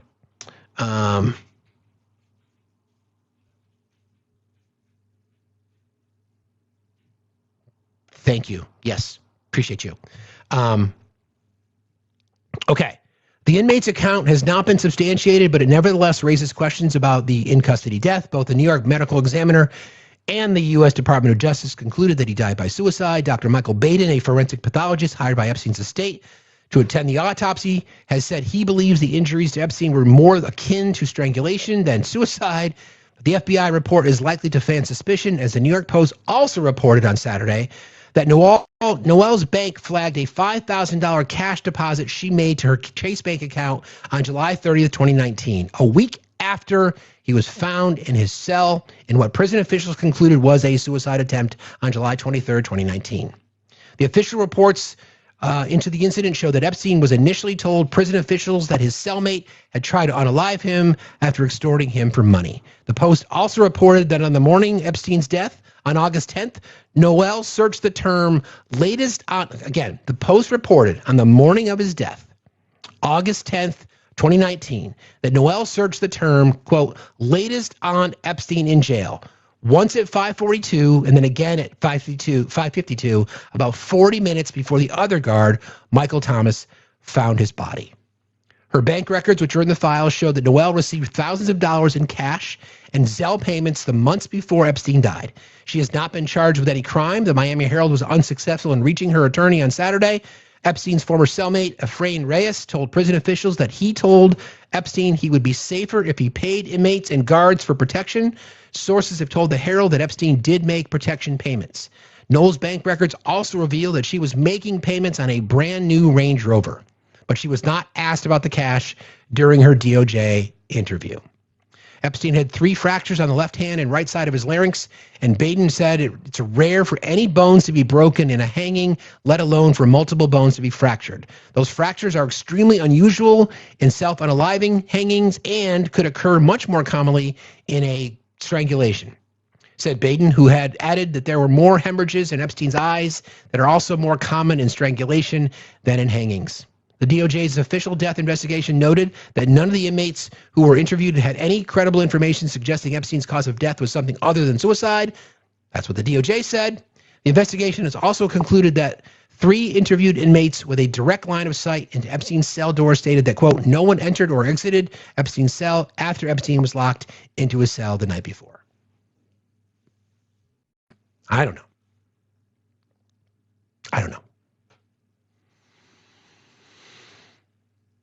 It goes back to Pam Bondi again, how she is in the middle of all of this.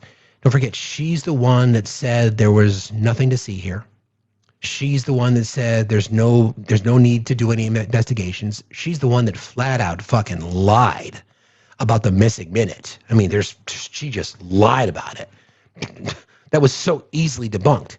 What she wanted people to believe was, oh yeah, they've got this prison camera that every single night this minute of time is missing, and it just happens to be a coincidence that during that minute Epstein took his own life.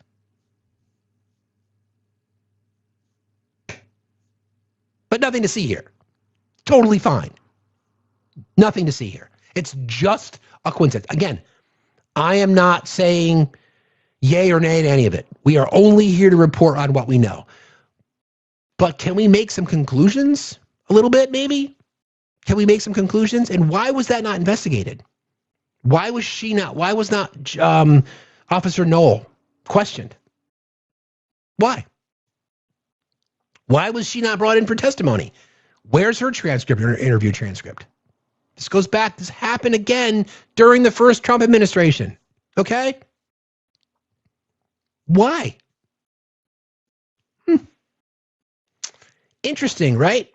Very, very interesting. But again, I'm sure it's just a coincidence. Good morning, my dude. Hello there. Hello there. Hello there.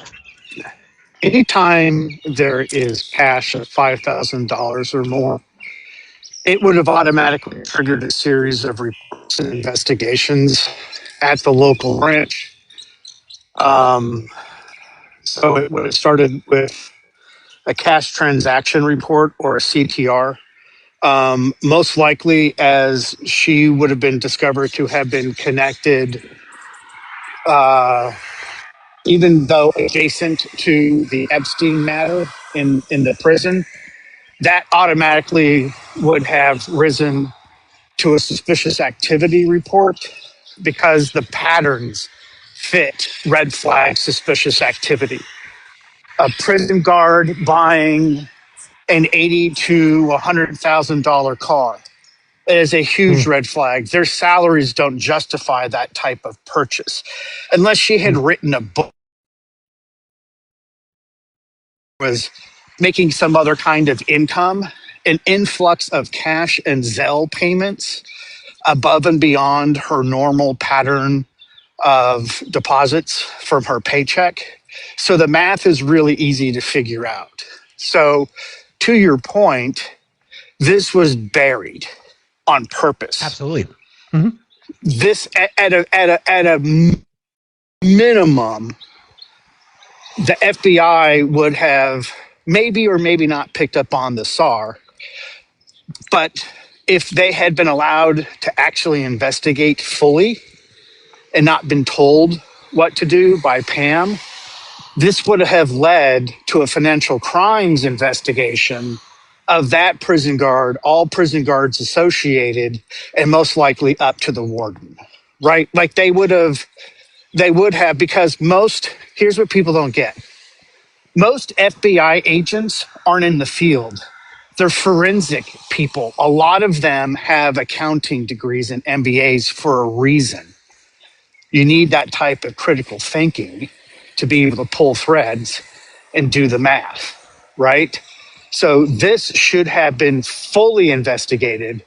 There should be a ginormous paper trail from the initial $5,000 deposit in cash, which would have been unusual unless she had been doing it for a long time, and then there'd be a series of them.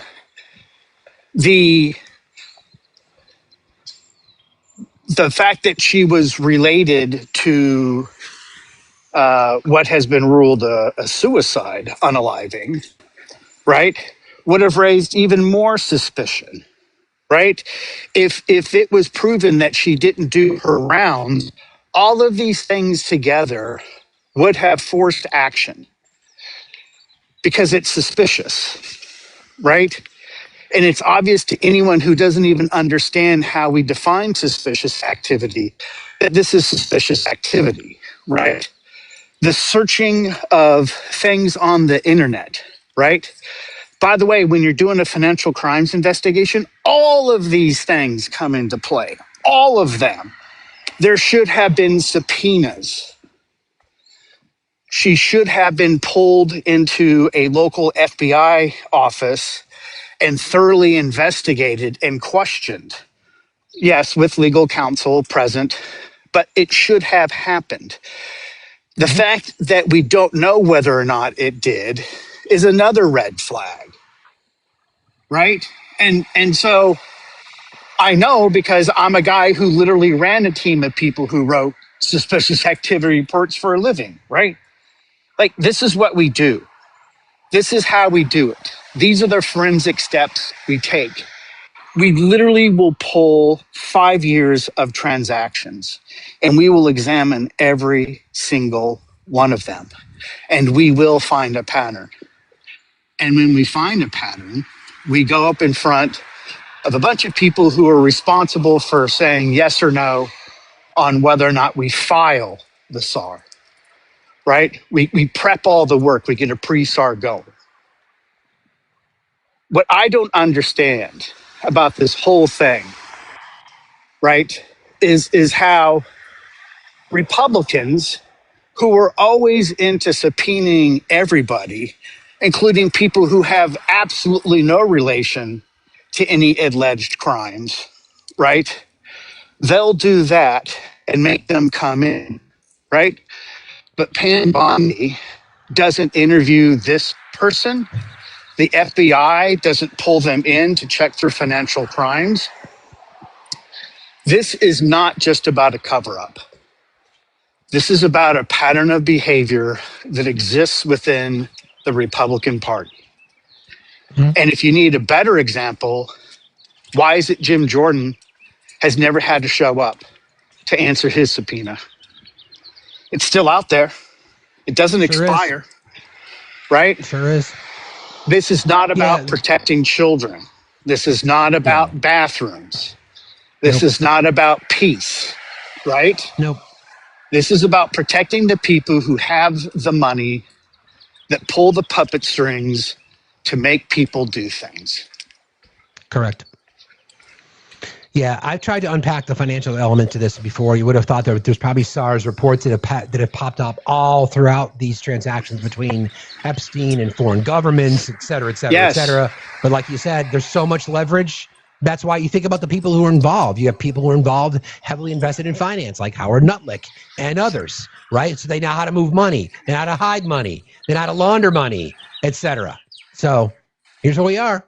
Rich and powerful white men getting away with crimes. The worst crimes imaginable, and all because of fucking money. Yes. Unreal. Well, money and the things that it purchased. Yes. Correct. Oh, nice word. Way to whip out the graduate level school words on a Monday morning. That is, I'm walking, but I'm shifting. That was good. I appreciate you, my dude. Say it. Yeah, Say let's not. spreadsheets. I was gonna say, yeah, proclivities. Exactly. All right, man. I appreciate you jumping in today. I love All you, right, brother. love you, Talk brother. to you later. Peace. All right, bye. You know, it's such a. You know, again, we're just. I want to say this. We're reporting on the news. Is it a coincidence that a prison guard was searching Jeffrey Epstein hours before they found his body? One of Jeffrey Epstein's prison guards Googled him just before his body was found, according to documents released by the DOJ. Records show that shortly before he was found hanging in his cell, on August 10th, 2019, Tava Knoll, a staff member assigned to guard the convicted offender, conducted a Google search for latest on Epstein in jail. Twice. The correctional officer searched the term at 5:42 a.m. local time, and then again just 10 minutes later, 5:52 a.m. According to an FBI record of Noel's internet search history viewed by People Magazine, by Times, by the New York Times, etc., it was the only search highlighted in the document. The New York Post was the first to report on the story. Before searching for latest on Epstein, Noel shopped for furniture. Her search history further shows. A phone call reporting that Epstein had been found hanged in his cell was made just over an hour later at around 7 o'clock. Guards found him, who was awaiting trial on federal trafficking charges at the time, unconscious in his jail cell from cardiac arrest, and he was taken to a hospital where he was pronounced dead. His death at 66 was officially ruled a suicide by hanging. In the wake of his death, Noel and Michael Thomas, who was also assigned to guard Epstein at the federal level, were detained and charged with falsifying records about their activities when they were meant to check on him every 30 minutes. According to an indictment the New York Times previously reported, the criminal charge alleged that the two employees were napping and looking online at items rather than the conducting required rounds during the time that he took his own life, somewhere between 10:30 p.m. and 6:30 a.m. Security cameras show that nobody entered the wing where Epstein was alone in his cell, hanging. The charges against both Noel and Thomas were ultimately dropped, according to the Post.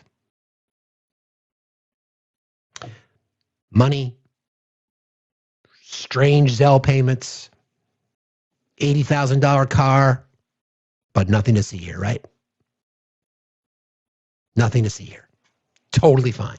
Just a coincidence, because those kinds of things happen all the time. Where the most high-profile sex traffickers of all time just happens to pass away in his cell without so much as a wink from the acknowledgement that everybody's been lying about it.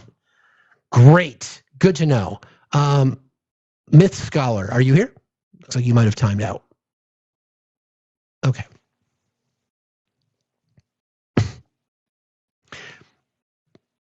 The fucking gaslight.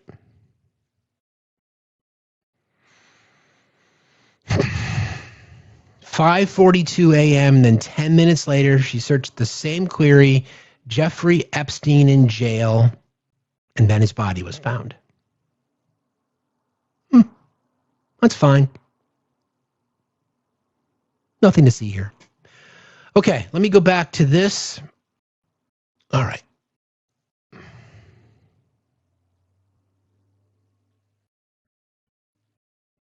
think I covered that portion of the story. I did. All right. A little bit more on this.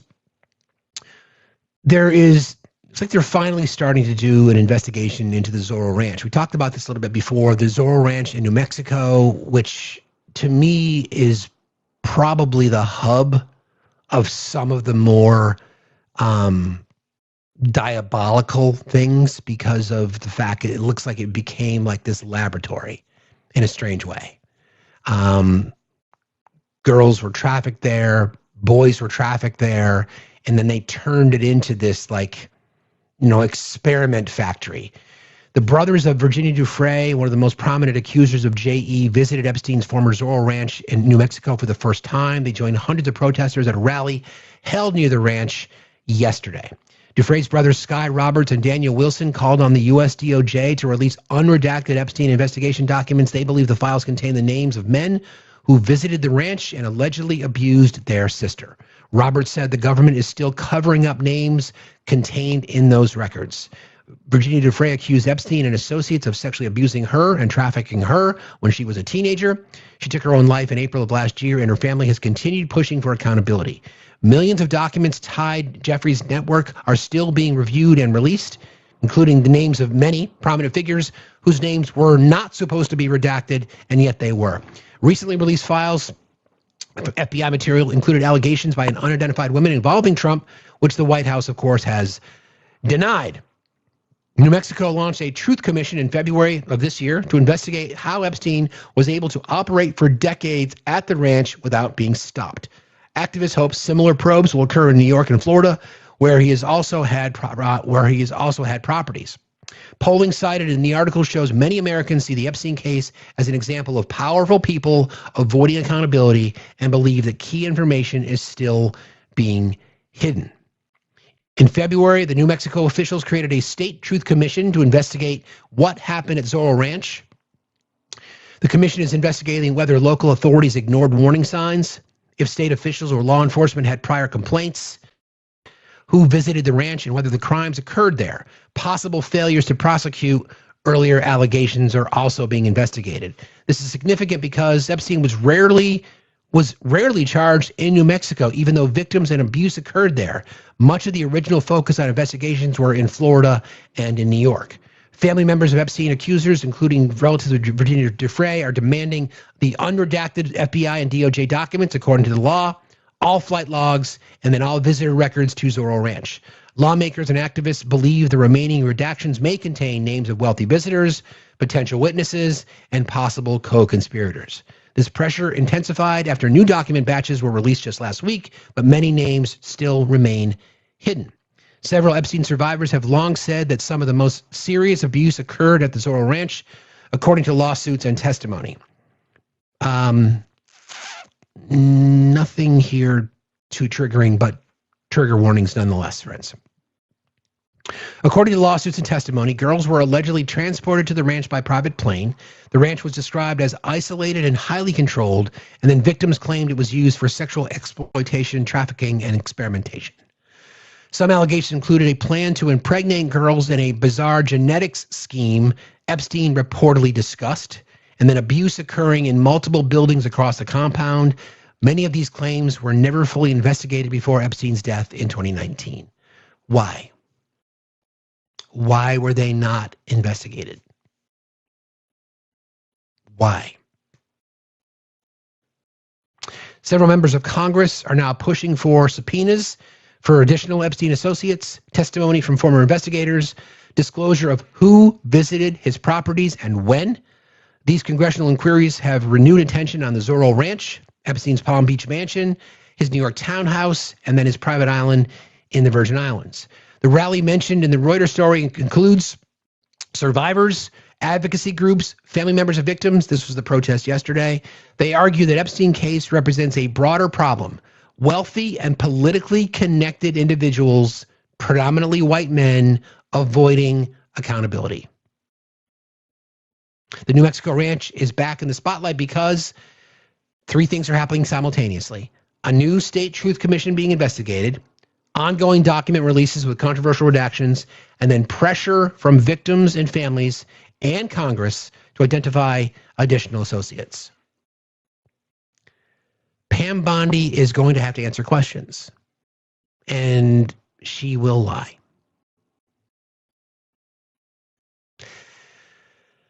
This goes back to my push, friends, about not being silent, but more importantly, making sure your voice is being heard, okay? Making sure that your voice is being heard. I agree, Kipper. Because if Democrats don't take control of the House and the Senate, the House in particular, then we're not going to see justice.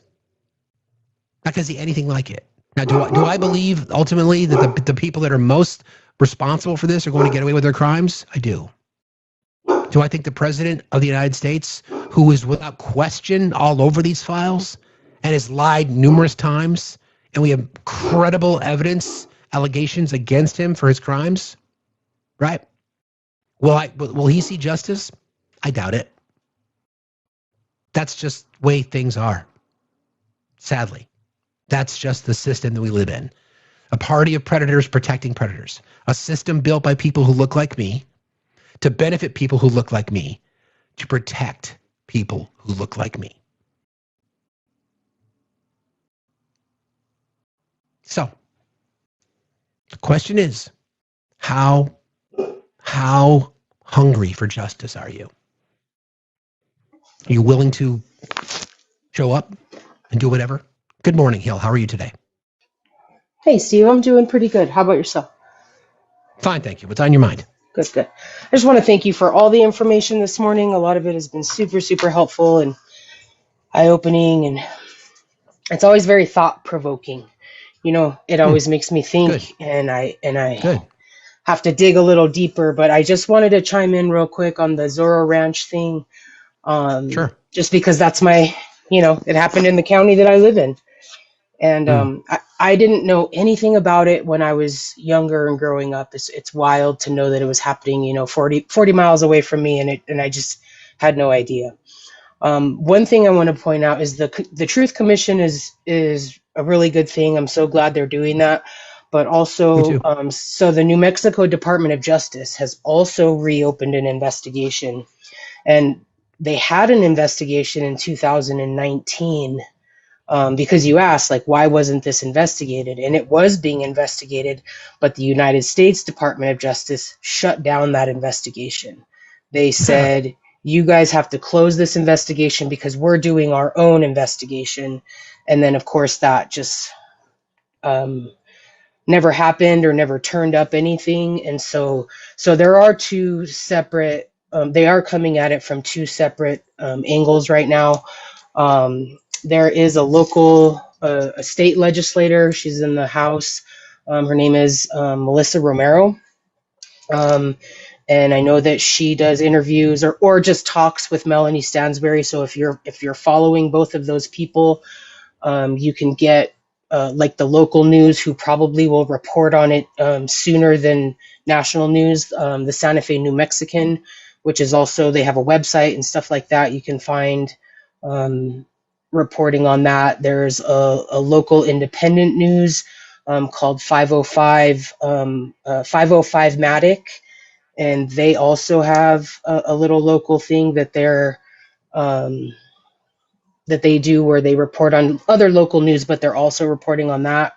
I have a bunch of friends that were at the ranch yesterday, and I really wish I had gone. I have a liberal job, and it happens on Sundays sometimes. So anyway, I just want to let you know that there are a few other investigations going on, and there's a lot of local independent journalists who are doing a lot of deep dives and digging into why the investigation stopped, other things that have happened. So you can probably just throw it into your search bar and find some local people who are digging. There's lottery, there's questionable lottery winnings. There's a lot of really questionable shit going on. So not to excuse the New Mexico Department of Justice, because I don't think it's excusable, but that investigation was shut down. So anyway, that's it. Well, I appreciate that. I know that there was that story about Epstein or people in his circle winning the lottery in New Mexico, right? So you're right. I think they won it. That are just I think they actually won it in Kansas, and there was some. That's right. There was some weird connections. There's all these connections. We had that woman who came up last week. I believe she identifies as a woman, who showed us that all those dots. Remember that one map that she? The connections are they're so deep, and they're. Yep. I have a feeling that this stuff was going on here at the ranch for decades and decades. I believe he bought it from our former governor, in 1993, something like that. And so there's some pretty, just the connections are pretty deep, and it's connected to two different political parties, obviously, and just different politicians throughout the Like one thing that's happening right now that's got me kind of just questioned is so Deb Haaland, she was actually the Secretary of the Interior under Joe Biden. She's running for governor, and she and a former candidate for governor were on a plane that was chartered by Epstein. And this was, decades ago, and they didn't ask any questions, and that's why there's some heat on her right now. Like anybody who's mentioned in the files and anybody who's, you have some explaining to do. Why didn't you look? Why didn't you ask questions? You don't just get on a plane and fly to Washington, D.C. and not think about whose plane you're on. You just hop on the plane.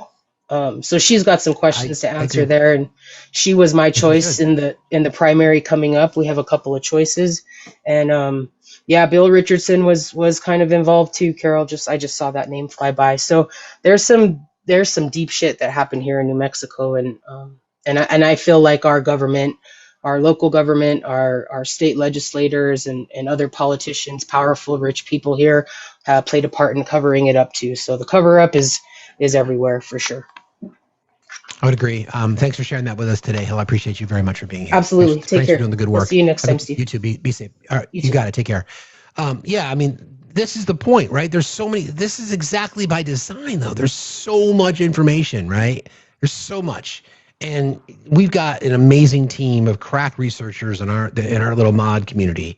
And even for all of us, it's hard to keep it straight. Like I have, a plan that we go into the show and how we want to cover shit, but there's so many things to unpack here. And I've always focused on the money side of this because you can make a lot of connections with the finances, as Obi talked about before, whether it be SARS reports or whatever that would look like. So you can really see where the money gets moved. We know of the influence with foreign governments. We know of the Mossad influence. We know of connections to Russia. This stuff is just obvious, right? We know it. But the larger point to me is the lengths to which people are going to protect each other. So that's why I feel like when there was that famous statement that MTG made saying, when talking about the president, when she was on her way out of Congress, she said, well, if you go, Trump said to her, I'm paraphrasing, if you go public, many of my friends are going to get hurt. Mike Johnson talked about, hey, if we did a corruptions investigation into members of Congress, we wouldn't have members of Congress. Tear the fucking shit down. Like, that's what we're talking about here. Case in point, we have people like Kash Patel who are leading these investigations. Here's some excellent reporting by, I forget her name. Her name is Carol Lettick. Here you go. She's talking about Kash. Here at MS Now, we're revealing an explosive pattern about FBI Director Kash Patel's actions. When Patel is under fire himself, he often follows up by firing FBI agents. Yeah. He lashes out to fire people within his own agency when he's facing his own bad press. The most recent example came just a few weeks ago. Patel jets off to Milan on the FBI plane for the Olympics. Let's go! Patel's spokesperson tells MS Now this is a business trip. And then we all saw Patel's idea of a work trip. 2 days later, Patel ordered the firing of at least 10 FBI agents and staff who had participated investigating Trump for concealing classified documents at his Mar-a-Lago club after he left the presidency. The next day, Patel fired 2 more FBI staffers. In January 2026, the New York Times published an explosive insider account of FBI staff describing Patel's first year in office as chaotic and rudderless. The next day, Patel ordered the firing of 6 agents who had been based out of the Miami field office and a handful of other senior supervisors. Again, in September 2025. A new and explosive law. Remember the Miami field office. Remember Julie K. Brown from the Miami Herald doing all this great reporting about how there was all this kinds of cover up and corruption and et cetera, from in and around Florida. Pam Bondi's connected. Alex Acosta's connected. So, of course, then when those people are like, listen, we were on this investigation, and then Kash Patel fires them, how convenient. Lawsuit against FBI Director Kash Patel. Patel faced reports of a lawsuit claiming he knowingly broke the law when he fired 3 top FBI officials. According to the suit, Patel stated that he knew it was illegal, but he had to make these political firings to please the White House. Then this. Within a week, Kash Patel ordered the firing of 10 FBI agents who were pictured 5 years earlier taking a knee to show solidarity with people protesting the police killing of George Floyd. In late October 2025, a social media influencer revealed flight records showing the director had taken a government jet to see his girlfriend perform the national anthem at an event in Penn State. The day after that news broke, this happened. Fired the day after the news broke, a 27-year FBI veteran named Stephen Palmer, who headed the critical incident response group that oversees the FBI jet fleet. This is a pattern playing out for Patel. And inside the FBI, staff have been tracking it and growing concerned that Patel is jeopardizing the FBI's mission solely so he can change the channel on his own bad press and shore up support with President Trump, according to multiple FBI sources who spoke to us at MS Now. With people on the inside saying he's undermining the FBI's critical mission with his inexperience, misusing an FBI jet for joyriding on taxpayers' dime, and running a rudderless ship as head of the Bureau. I got a misinformation flag. I'll be right back. TikTok. It is our intention during these live broadcasts to only provide fact-based information to the absolute best of our ability. We strive to never spread misinformation or to platform those that do. Opinions of our guests or commenters are theirs and theirs alone and do not reflect those of the host. Hate speech is not allowed, and we are diligent about policing it. This platform is for educational purposes only. We now return you to our regularly scheduled pandemonium, already in progress.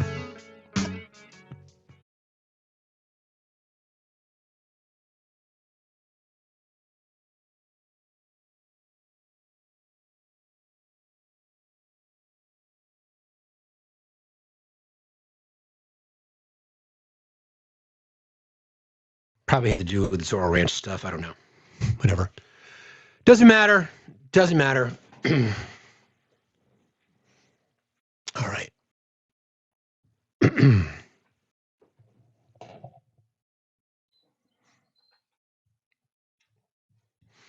Everybody keep tapping, please. Good morning, James. How are you today? I'm fine. How are you? Fine, thank you. What's on your mind? I just wanted to... You're on mute. James, you're muted. Can't hear you, sir. You have to unmute your mic, James. James? You have to unmute your mic, sir. Can't hear you. James going once. James going twice. James, I'm not sure if you can hear me, but you have to unmute your microphone, sir. I sent you an invite to unmute your mic. Can you turn your microphone?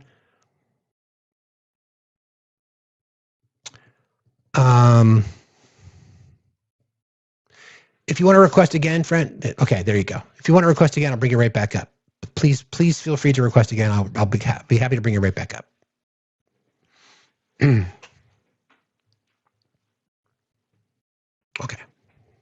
TikTok be TikToking today, apparently. Excuse me. Sorry. All right. Must be nothing on his mind. Got it, Sally. Thank you. Okay, so I wanted to play that piece because this is what's going on, right? Think about all the changes that the Department of Justice has made since the Epstein files became this big, case. moving people around, U.S. attorneys quitting. You know, they want to indict Letitia James and James Comey, and the U.S. attorney's offices are like, we're done, we're out of here. They go into try to investigate, you know, crimes in Georgia, and the FBI officials are either getting fired or they're resigning, saying this is fucking bullshit. This is what this administration is. They are the fucking deep state. There is no deeper state than the current Trump administration. Enriching themselves, covering up criminality, not releasing the truth, protecting the names of alleged perpetrators, and yet exposing the names of survivors. Come on. We fucking see it. It's right in front of us every single second of every single fucking day. Okay, a few more things I want to kind of get to here. There's been numerous promises about the tariff money, right? Because there's a lawsuit, actually, right now that federal appeals court rejects the Trump administration's push to delay start of tariff refund processes after the Supreme Court has ruled. A federal appeals court declined to delay implementation of the Supreme Court ruling that invalidated most of President Trump's tariffs, allowing next steps in processing of tariff refunds to begin swiftly following the High Court's decision last month. The decision of the U.S. Circuit Court of Appeals clears the way for the lower court, the U.S. Court of International Trade, to begin the process of crafting relief for the small businesses that successfully challenged Mr. Trump's global tariffs. So, MAGA, here is a really simple question. Gotta switch headphones. That's better. I have a lot of hearing loss in my left ear, so if I don't have the right headphones on, it's like sounds like I'm in too many concerts. Standing in front of a speaker when I saw Aerosmith and Metallica, I remember the day, at SPAC in like 1987 maybe. I was like 7 feet from the speaker. I think that was the day that my hearing never recovered. Anyway, a decision from the U.S. Court of Appeals for the Federal Circuit clears the way for the lower court, the U.S. Court of International Trade, to begin the process of crafting relief for the small businesses that successfully challenged Mr. Trump's global tariffs. MAGA, the question is, if the tariffs were paid by, pick a country, by China, then why were American small business owners suing to get their money that they had to pay because of the tariffs back?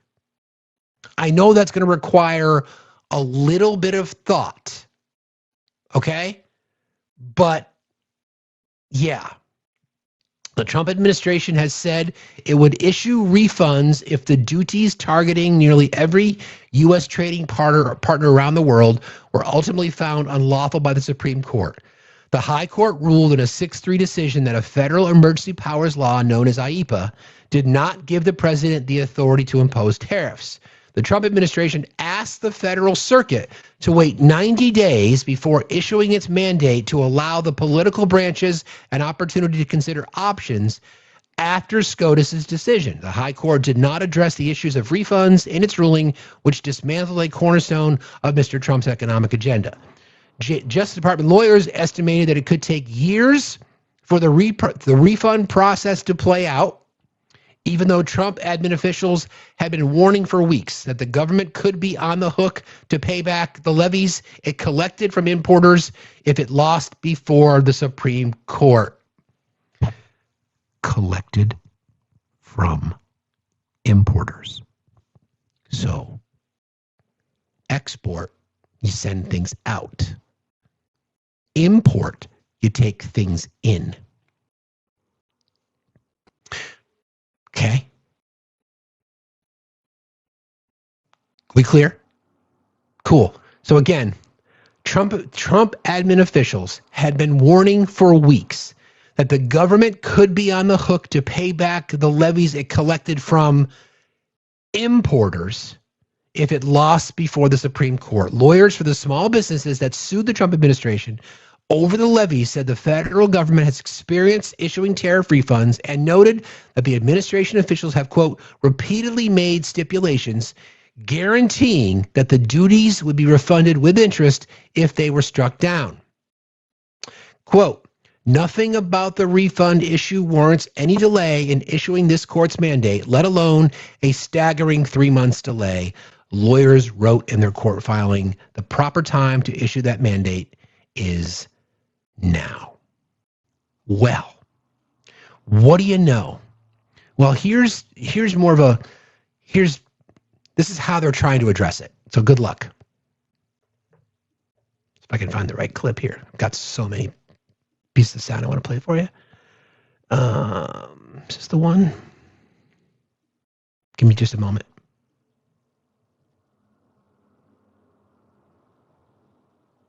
Hold on. My apologies.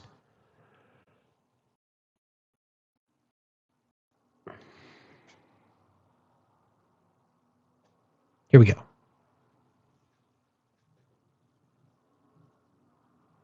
President Trump does not bluff.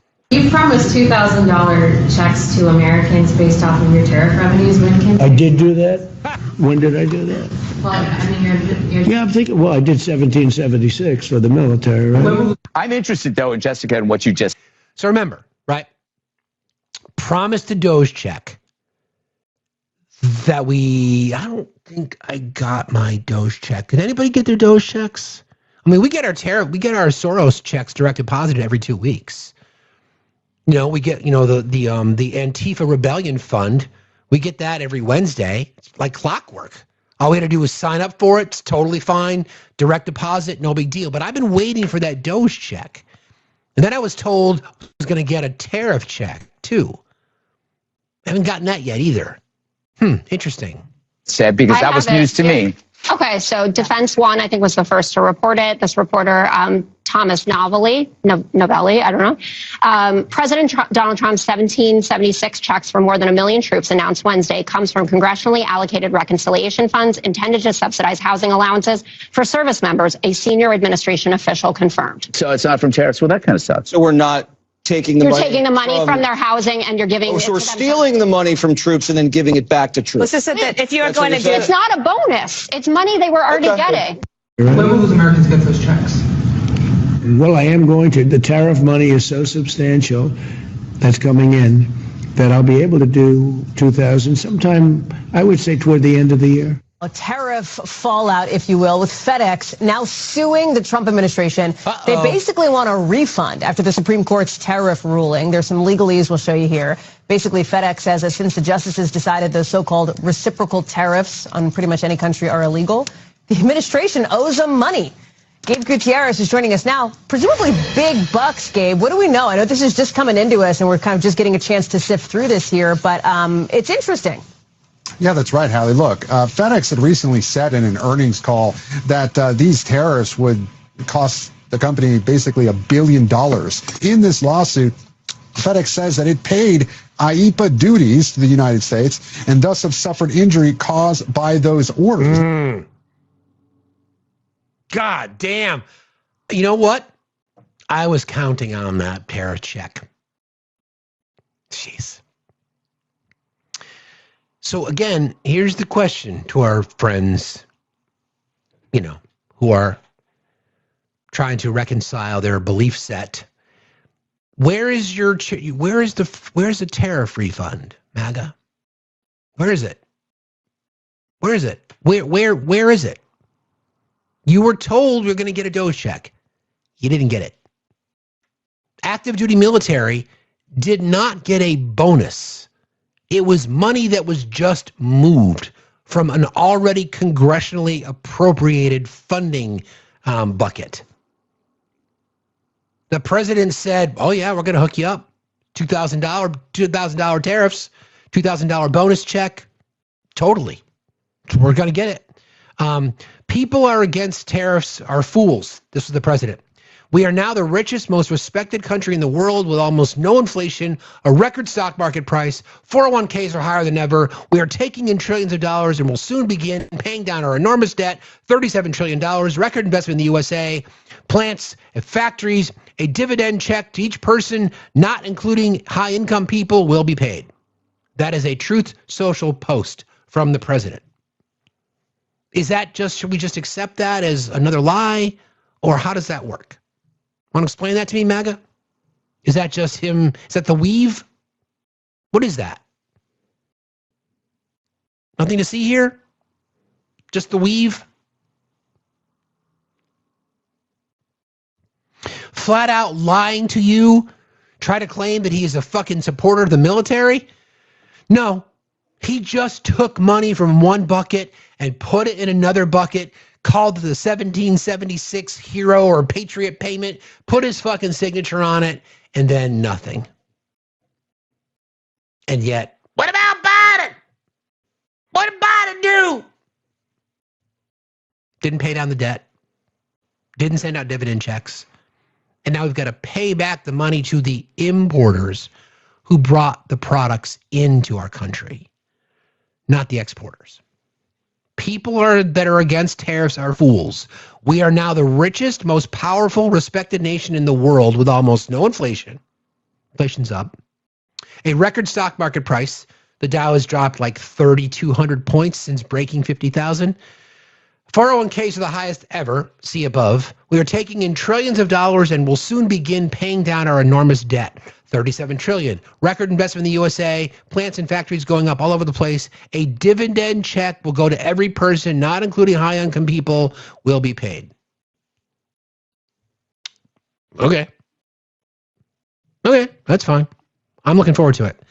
A little bit more, since we started the show today talking about how we've got this massive gap in people who consume the media, in particular cable news media, in particular Fox, and how people, when it comes to factual information, you are more likely to have the facts on a topic without watching Fox, without even consuming any news at all, than if you're watching Fox News. That should tell you everything you need to know.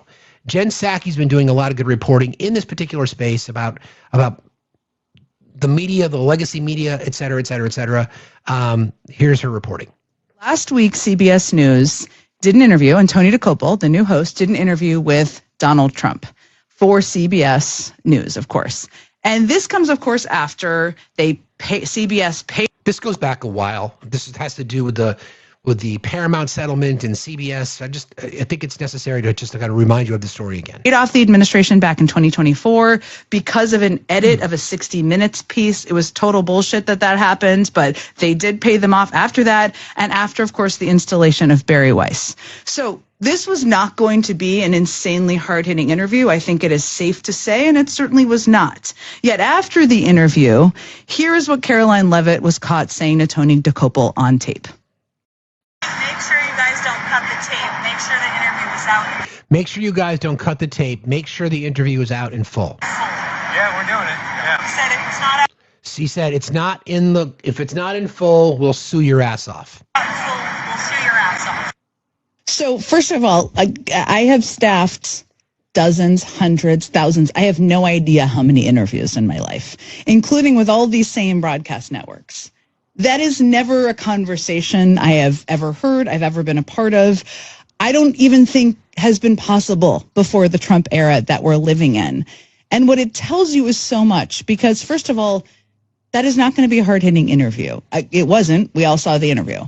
And second, these interviews are always edited. I mean, when I worked for Barack Obama, we would do interviews of many hours long with 60 Minutes. And they would edit them down, of course, because the show, even in its totality, was 60 minutes, of course, and less when you count in all of the commercials. So 40 minutes, 42 minutes, or whatever it is.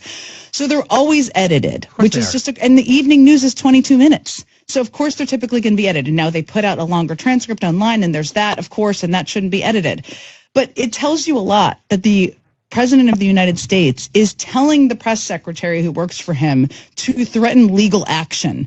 And I love how she basically said, he said, if it's not out in full, we'll sue your ass off. So he literally must have said that to her, and that is also quite telling. Mm-hmm. Think about that, right?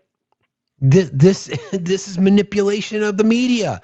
This is one of the biggest tenets of fascism. So I talk to you guys about the importance of the independent press. This is why we got to support independent journalists. This is why we have to pay attention. This is why we can't be silent. It's this kind of shit, right?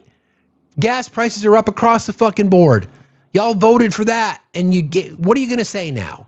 Well, just temporary. Okay. And then I wanted to kind of get into this story today, and because I think it says a lot. It's kind of a precursor to our special Facts After Dark event on Friday. In case you weren't here before, this coming Friday, 7 o'clock Eastern Time, we're going to be doing a live. It's dedicated to fixing men. I don't know what to call it yet, but we got to do better, fellas. We have no choice here. And I've always said that I'm really, really concerned about our young men. And this story sort of talks about it. We've discussed red pilling a lot in this space. We talked about the manosphere and men's rights activists, the patriarchy, et cetera, et cetera, et cetera, et cetera. But here's a story reported by The Independent. Almost a third of Gen Z men agree a wife should obey her husband. So parents of Gen Z kids, boys, young men in particular, you got to be talking to your sons. You really have to be talking to your sons. Almost a third of Gen Z men believe a wife should obey her husband and that a husband should make important decisions according to new research. A global study of 23,000 people across 29 countries found stark differences between different generations of men when it comes to gender roles. Gen Z men born between 1997 and 2012 were twice as likely as baby boomer men born between 46 and 64 to have traditional views on decision-making within a marriage, which is 13% and 17% of baby boomer men agreeing with those statements, respectively. In comparison, just 18% of Gen Z women agreed that a wife should always obey her husband, and only 6% of baby boomer women have held that view. Those numbers are troubling too, to be honest. Quote, "It is troubling to see that attitudes towards gender equality are not more positive, particularly among young men. Not only are many Gen Z men putting limiting expectations on women, they are also trapping themselves within restrictive gender norms." The Honorable Julia Gilliard, AC, chair of the Global Institute for Women's Leadership, King's Business School, said, quote, "We need to ensure everyone is taken on the gender equality journey with a clear understanding of why it benefits all of society." The survey was conducted by Ipsos in the UK and the Global Institute for Women's Leadership at King's Business School, King's College in London, to mark International Women's Day 2026. It revealed almost a quarter, 25% of Gen Z men agree that a woman should not appear too independent or self-sufficient, compared to just 15% of Gen Z women. So there's that contradiction within their own community. Despite this, Gen Z men are also the group most likely to believe that women who have a successful career are more attractive to men, with 41% agreeing with this statement compared to 27% of baby boomers of both genders. How the fuck are we going to square that one? So Gen Z men, when pressed, perhaps privately, agree that women who are successful in their careers are more attractive. But yet, 25% of the same group it surveyed believe that women should just do what they're told. So Gen Z men, if I'm pulling on this thread, Gen Z men are attracted to successful women. Once the relationship begins, they expect their partner then to be submissive. Okay. People generally express more equal view. Maybe, is that what that means? We'll talk about that. People generally express more equal views, with only 1 in 6 respondents saying that women should take on most childcare, 17%, or household chores beyond children, 16%, and under a quarter, 24%, believing that men should shoulder most, if not all, of the responsibility for earning money. Fucking patriarchy, man. UK respondents were less likely than average to personally hold traditional views on household responsibilities, but they still felt that society had traditional expectations. For example, only 14% personally felt that women should take on most responsibility for childcare, but 43% said that women were expected to be mostly or entirely responsible. 14% personally felt that women should take on that role, but 43% said that they were expected to. Man. 15% also felt that men had responsibility for earning money, but 38% said that they felt society expected men to be responsible. There's the red pill, right? The red pill basically says, I think I saw you in here. Ash she talks about this in her show a lot. Red pill has conditioned men to think that way. That you got to be tall, that you got to be a high earner. And sadly, a lot of the Gen Z men, the target audience for red pilling, are buying into it. So part of this show that we're going to do on Friday is going to be addressing all of this shit. What's necessary to make men better? How can we fix men? I don't know what I'm going to call it just yet, but my head is fucking swimming with stuff. Probably going to do a little different show. It'll probably be more panel oriented. I want to hear voices. I want to hear from everyone. It's not going to be centered around men, but it's going to be for men, from men, about men. So please come back. I appreciate that.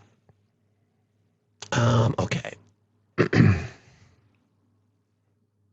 got to be buff to make all the kinds of money. Yeah, exactly. Hasselhoff, how are you today? Oh, I'm good. So where's your video complaining about the Congress files? What? Yeah. Where's your video complaining about Congress not releasing their files, voting against it? What files? Congress last week literally voted to not release files related to all their allegations. You know, the things you bitch about Trump and everything? That's actually not what they voted on. That is what they voted on. No, it's not. Do you know what they voted on? Yeah, they voted to not release it. Like, no, AOC literally said why she voted no. And it was for various reasons. But it's not about the files. It's about access to information connected to allegations and how the money being used to cover it up. Okay? The AOC, what was AOC's statement? Why did she vote against it? Do you know why? False allegations and unsubstantiated claims. I literally have the screenshot of what she said was because the legislation did not offer protections for those people making the allegations. That's not her first claim. Her first claim was false allegations. Did she? Okay. Did she? Did you she? Or did know she me? not? I don't fucking lie, even though you block me. Okay. Did she or did she not say that the legislation did not include language to protect survivors? Yes, that was number 2, not number 1. Cool. Good to know. Have a good day. Okay.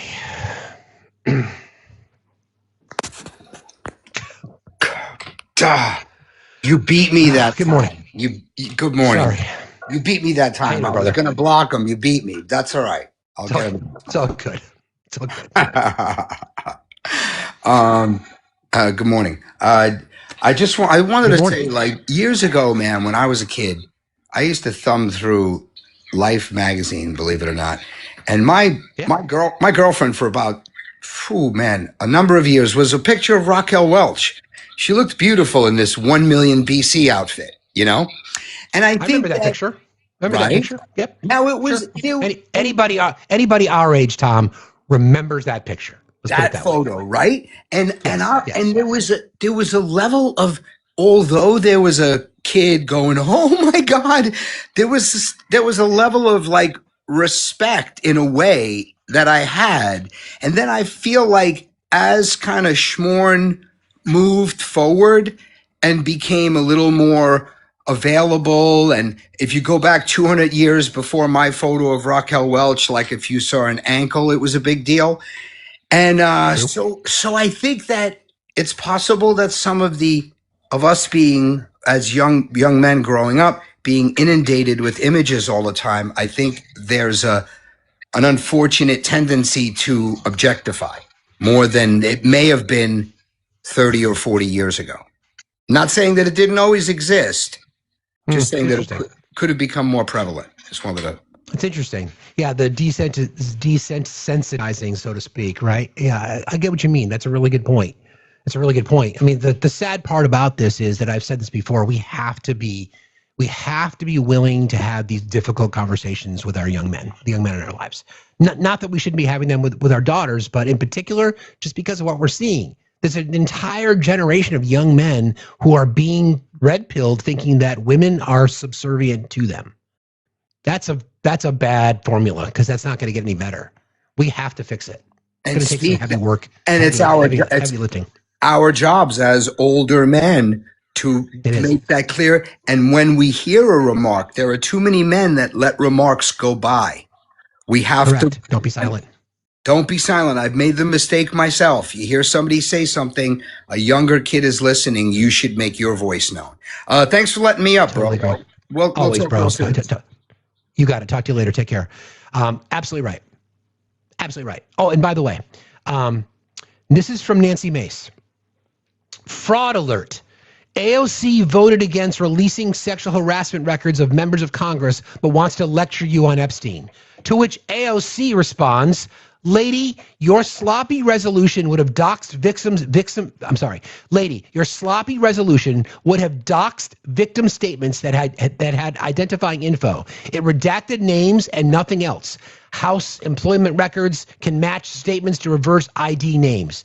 Take your job seriously, fix your messy loopholes, and I'd vote yes. You know that. Not hard. So did you think it was a gotcha moment, my guy? You don't give a flying fuck about victims. You don't fucking care. You didn't want to address that, though, did you? Pretty much exactly what I said without even reading this statement. Again, this is Nancy Mace's statement. Fraud alert. AOC voted against releasing sexual harassment records of members of Congress, but wants to lecture you on Epstein.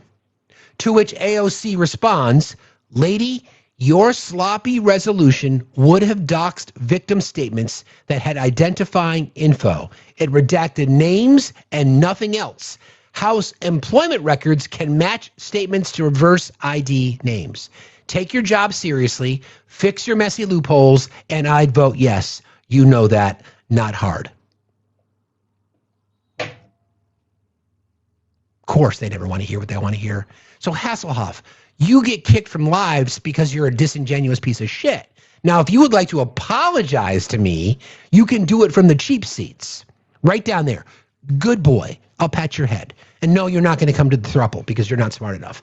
Thank you, Tiff, for giving me that real time. This is what my fucking mods do, man. Like, I didn't even have to fucking ask. And here it is. Hearts in the chat for my mods because they're the best on fucking TikTok. No doubt about it. No doubt about it. Here's another one. What's this one? All right, this is the entire statement. The idea is good, but the text itself was rushed and not thought through. This is from AOC. It violated a lot of standard practices to protect survivors and due process. 1, it also released documents related to allegations found to be false or unsubstantiated, not just verified violations or settlements. So innocent people would get lumped in with the violations. 2, to our knowledge, there was zero victim consent or consultation on this text. That is very different than with Epstein, where victims are censored and consulted at every step. Here, victims offered all their statements with the promise of protection and anonymity. The text gave them no way to have a voice in what information of theirs or their accounts they wanted public or to be kept private. That's an important because, number 3, although there was a throwaway line about redacting victim names, I do believe full witness or victim statements would have been released. With the way employment at the House works, offices are small, time periods of staff employment are publicly disclosed, etc. It means that even with names redacted, you can definitely track details in witness statements and use that to ID victims without their consent. And there was zero mechanism for victims themselves to assert their privacy. Originally, we were supposed to debate the details of the text over 2 days, but for some reason, they rushed the vote so we couldn't iron out any of these details to get this information properly disclosed in a way that guarantees victim safety. If the text was clean, I think you'd get a lot more support as a survivor. I know why the vast majority of women never report at all, and a lot of those reasons, even if unintentionally or inadvertently, were included here. For me, at least, guaranteeing the safety and agency of the victims and survivors would get me to a yes.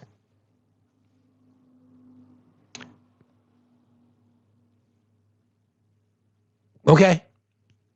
That explains a lot. I'll take AOC's word for it. For sure. No doubt. All right. One more thing I want to get to today.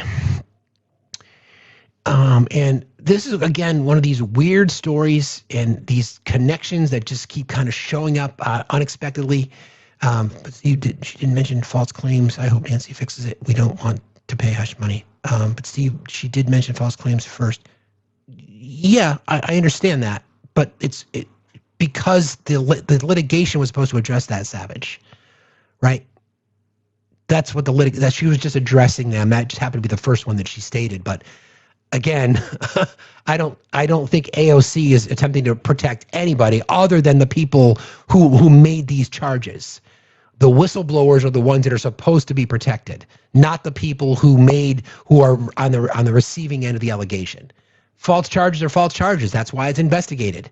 No one is sitting here denying it. The question is, are we protecting victims or are we not? It's really simple.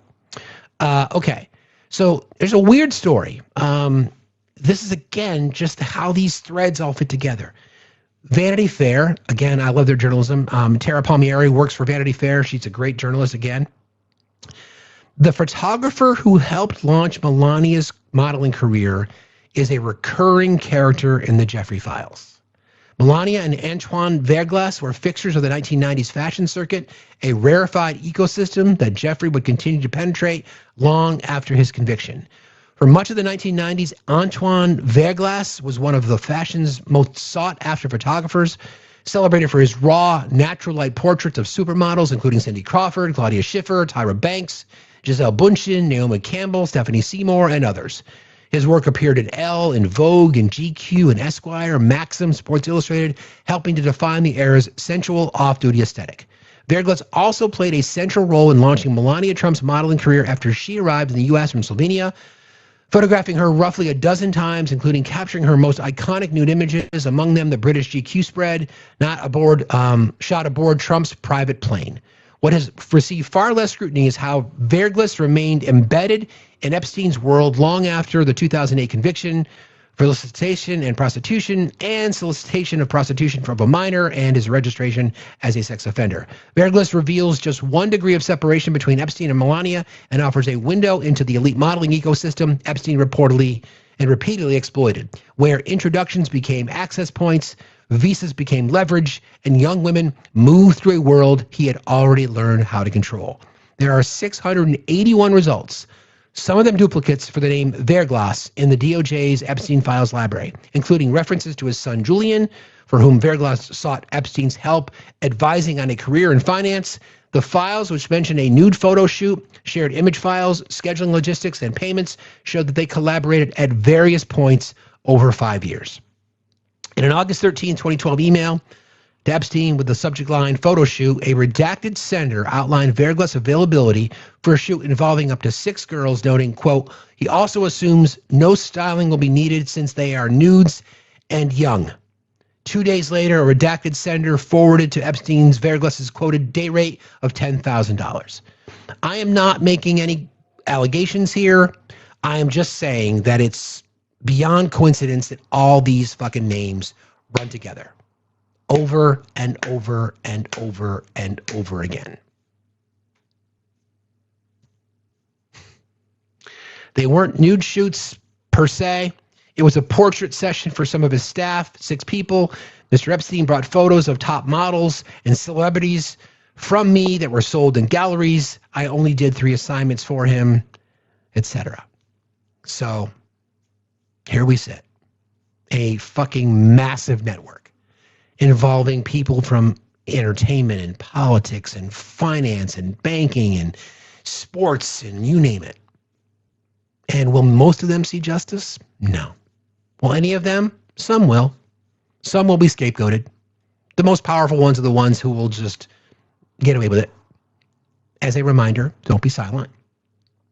As a reminder, we are in primary season. There's more primaries tomorrow. Please vote. You want to have any chance for anybody to have any kind of justice, including Pam Bondi, who is partly responsible for covering this up, then you know what to do. Let me just check one thing here. Let me just briefly thank some people who helped us out here. Thank you, Laverne and Jen. You guys are great for helping us out. The Dollar Train, appreciate you very much. That's very kind of you. Also, Jennifer, flexing your brain muscles with those vocabulary skills. You're wicked smart. Thank you, Jennifer. I appreciate that. I try. Yeah, you can thank my mom for my vocabulary. That's for sure. And then let's go here. Thank you to Kai and to Sydney. Thank you so very, very much. You guys are great. Probably a good spot to stop right there, friends. Who are we going to raid? What's this? Hold on a second. I'll read this first. Hang on a second.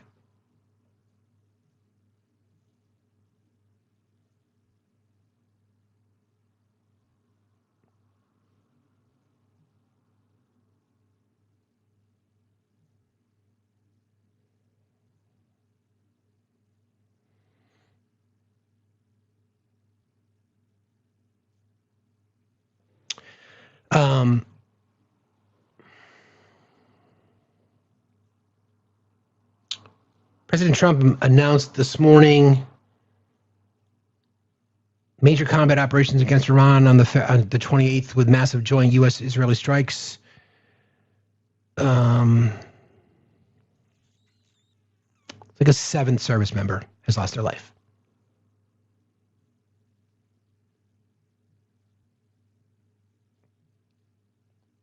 Yeah, there's that. Okay. We'll wrap there today. So thanks for joining us. Actually, everybody go raid Santana. Please go raid Santana. Tell them we said hello. Love you all. Thank you, mods. Thank you guys for being here today. Appreciate you all as always. Don't forget about the Do Something tour. Please check out the link in the link tree that's in my bio. You'll see a link to the Instagram page. You want to support us, you know how to do that. Thanks again, friends. You guys are awesome. There's always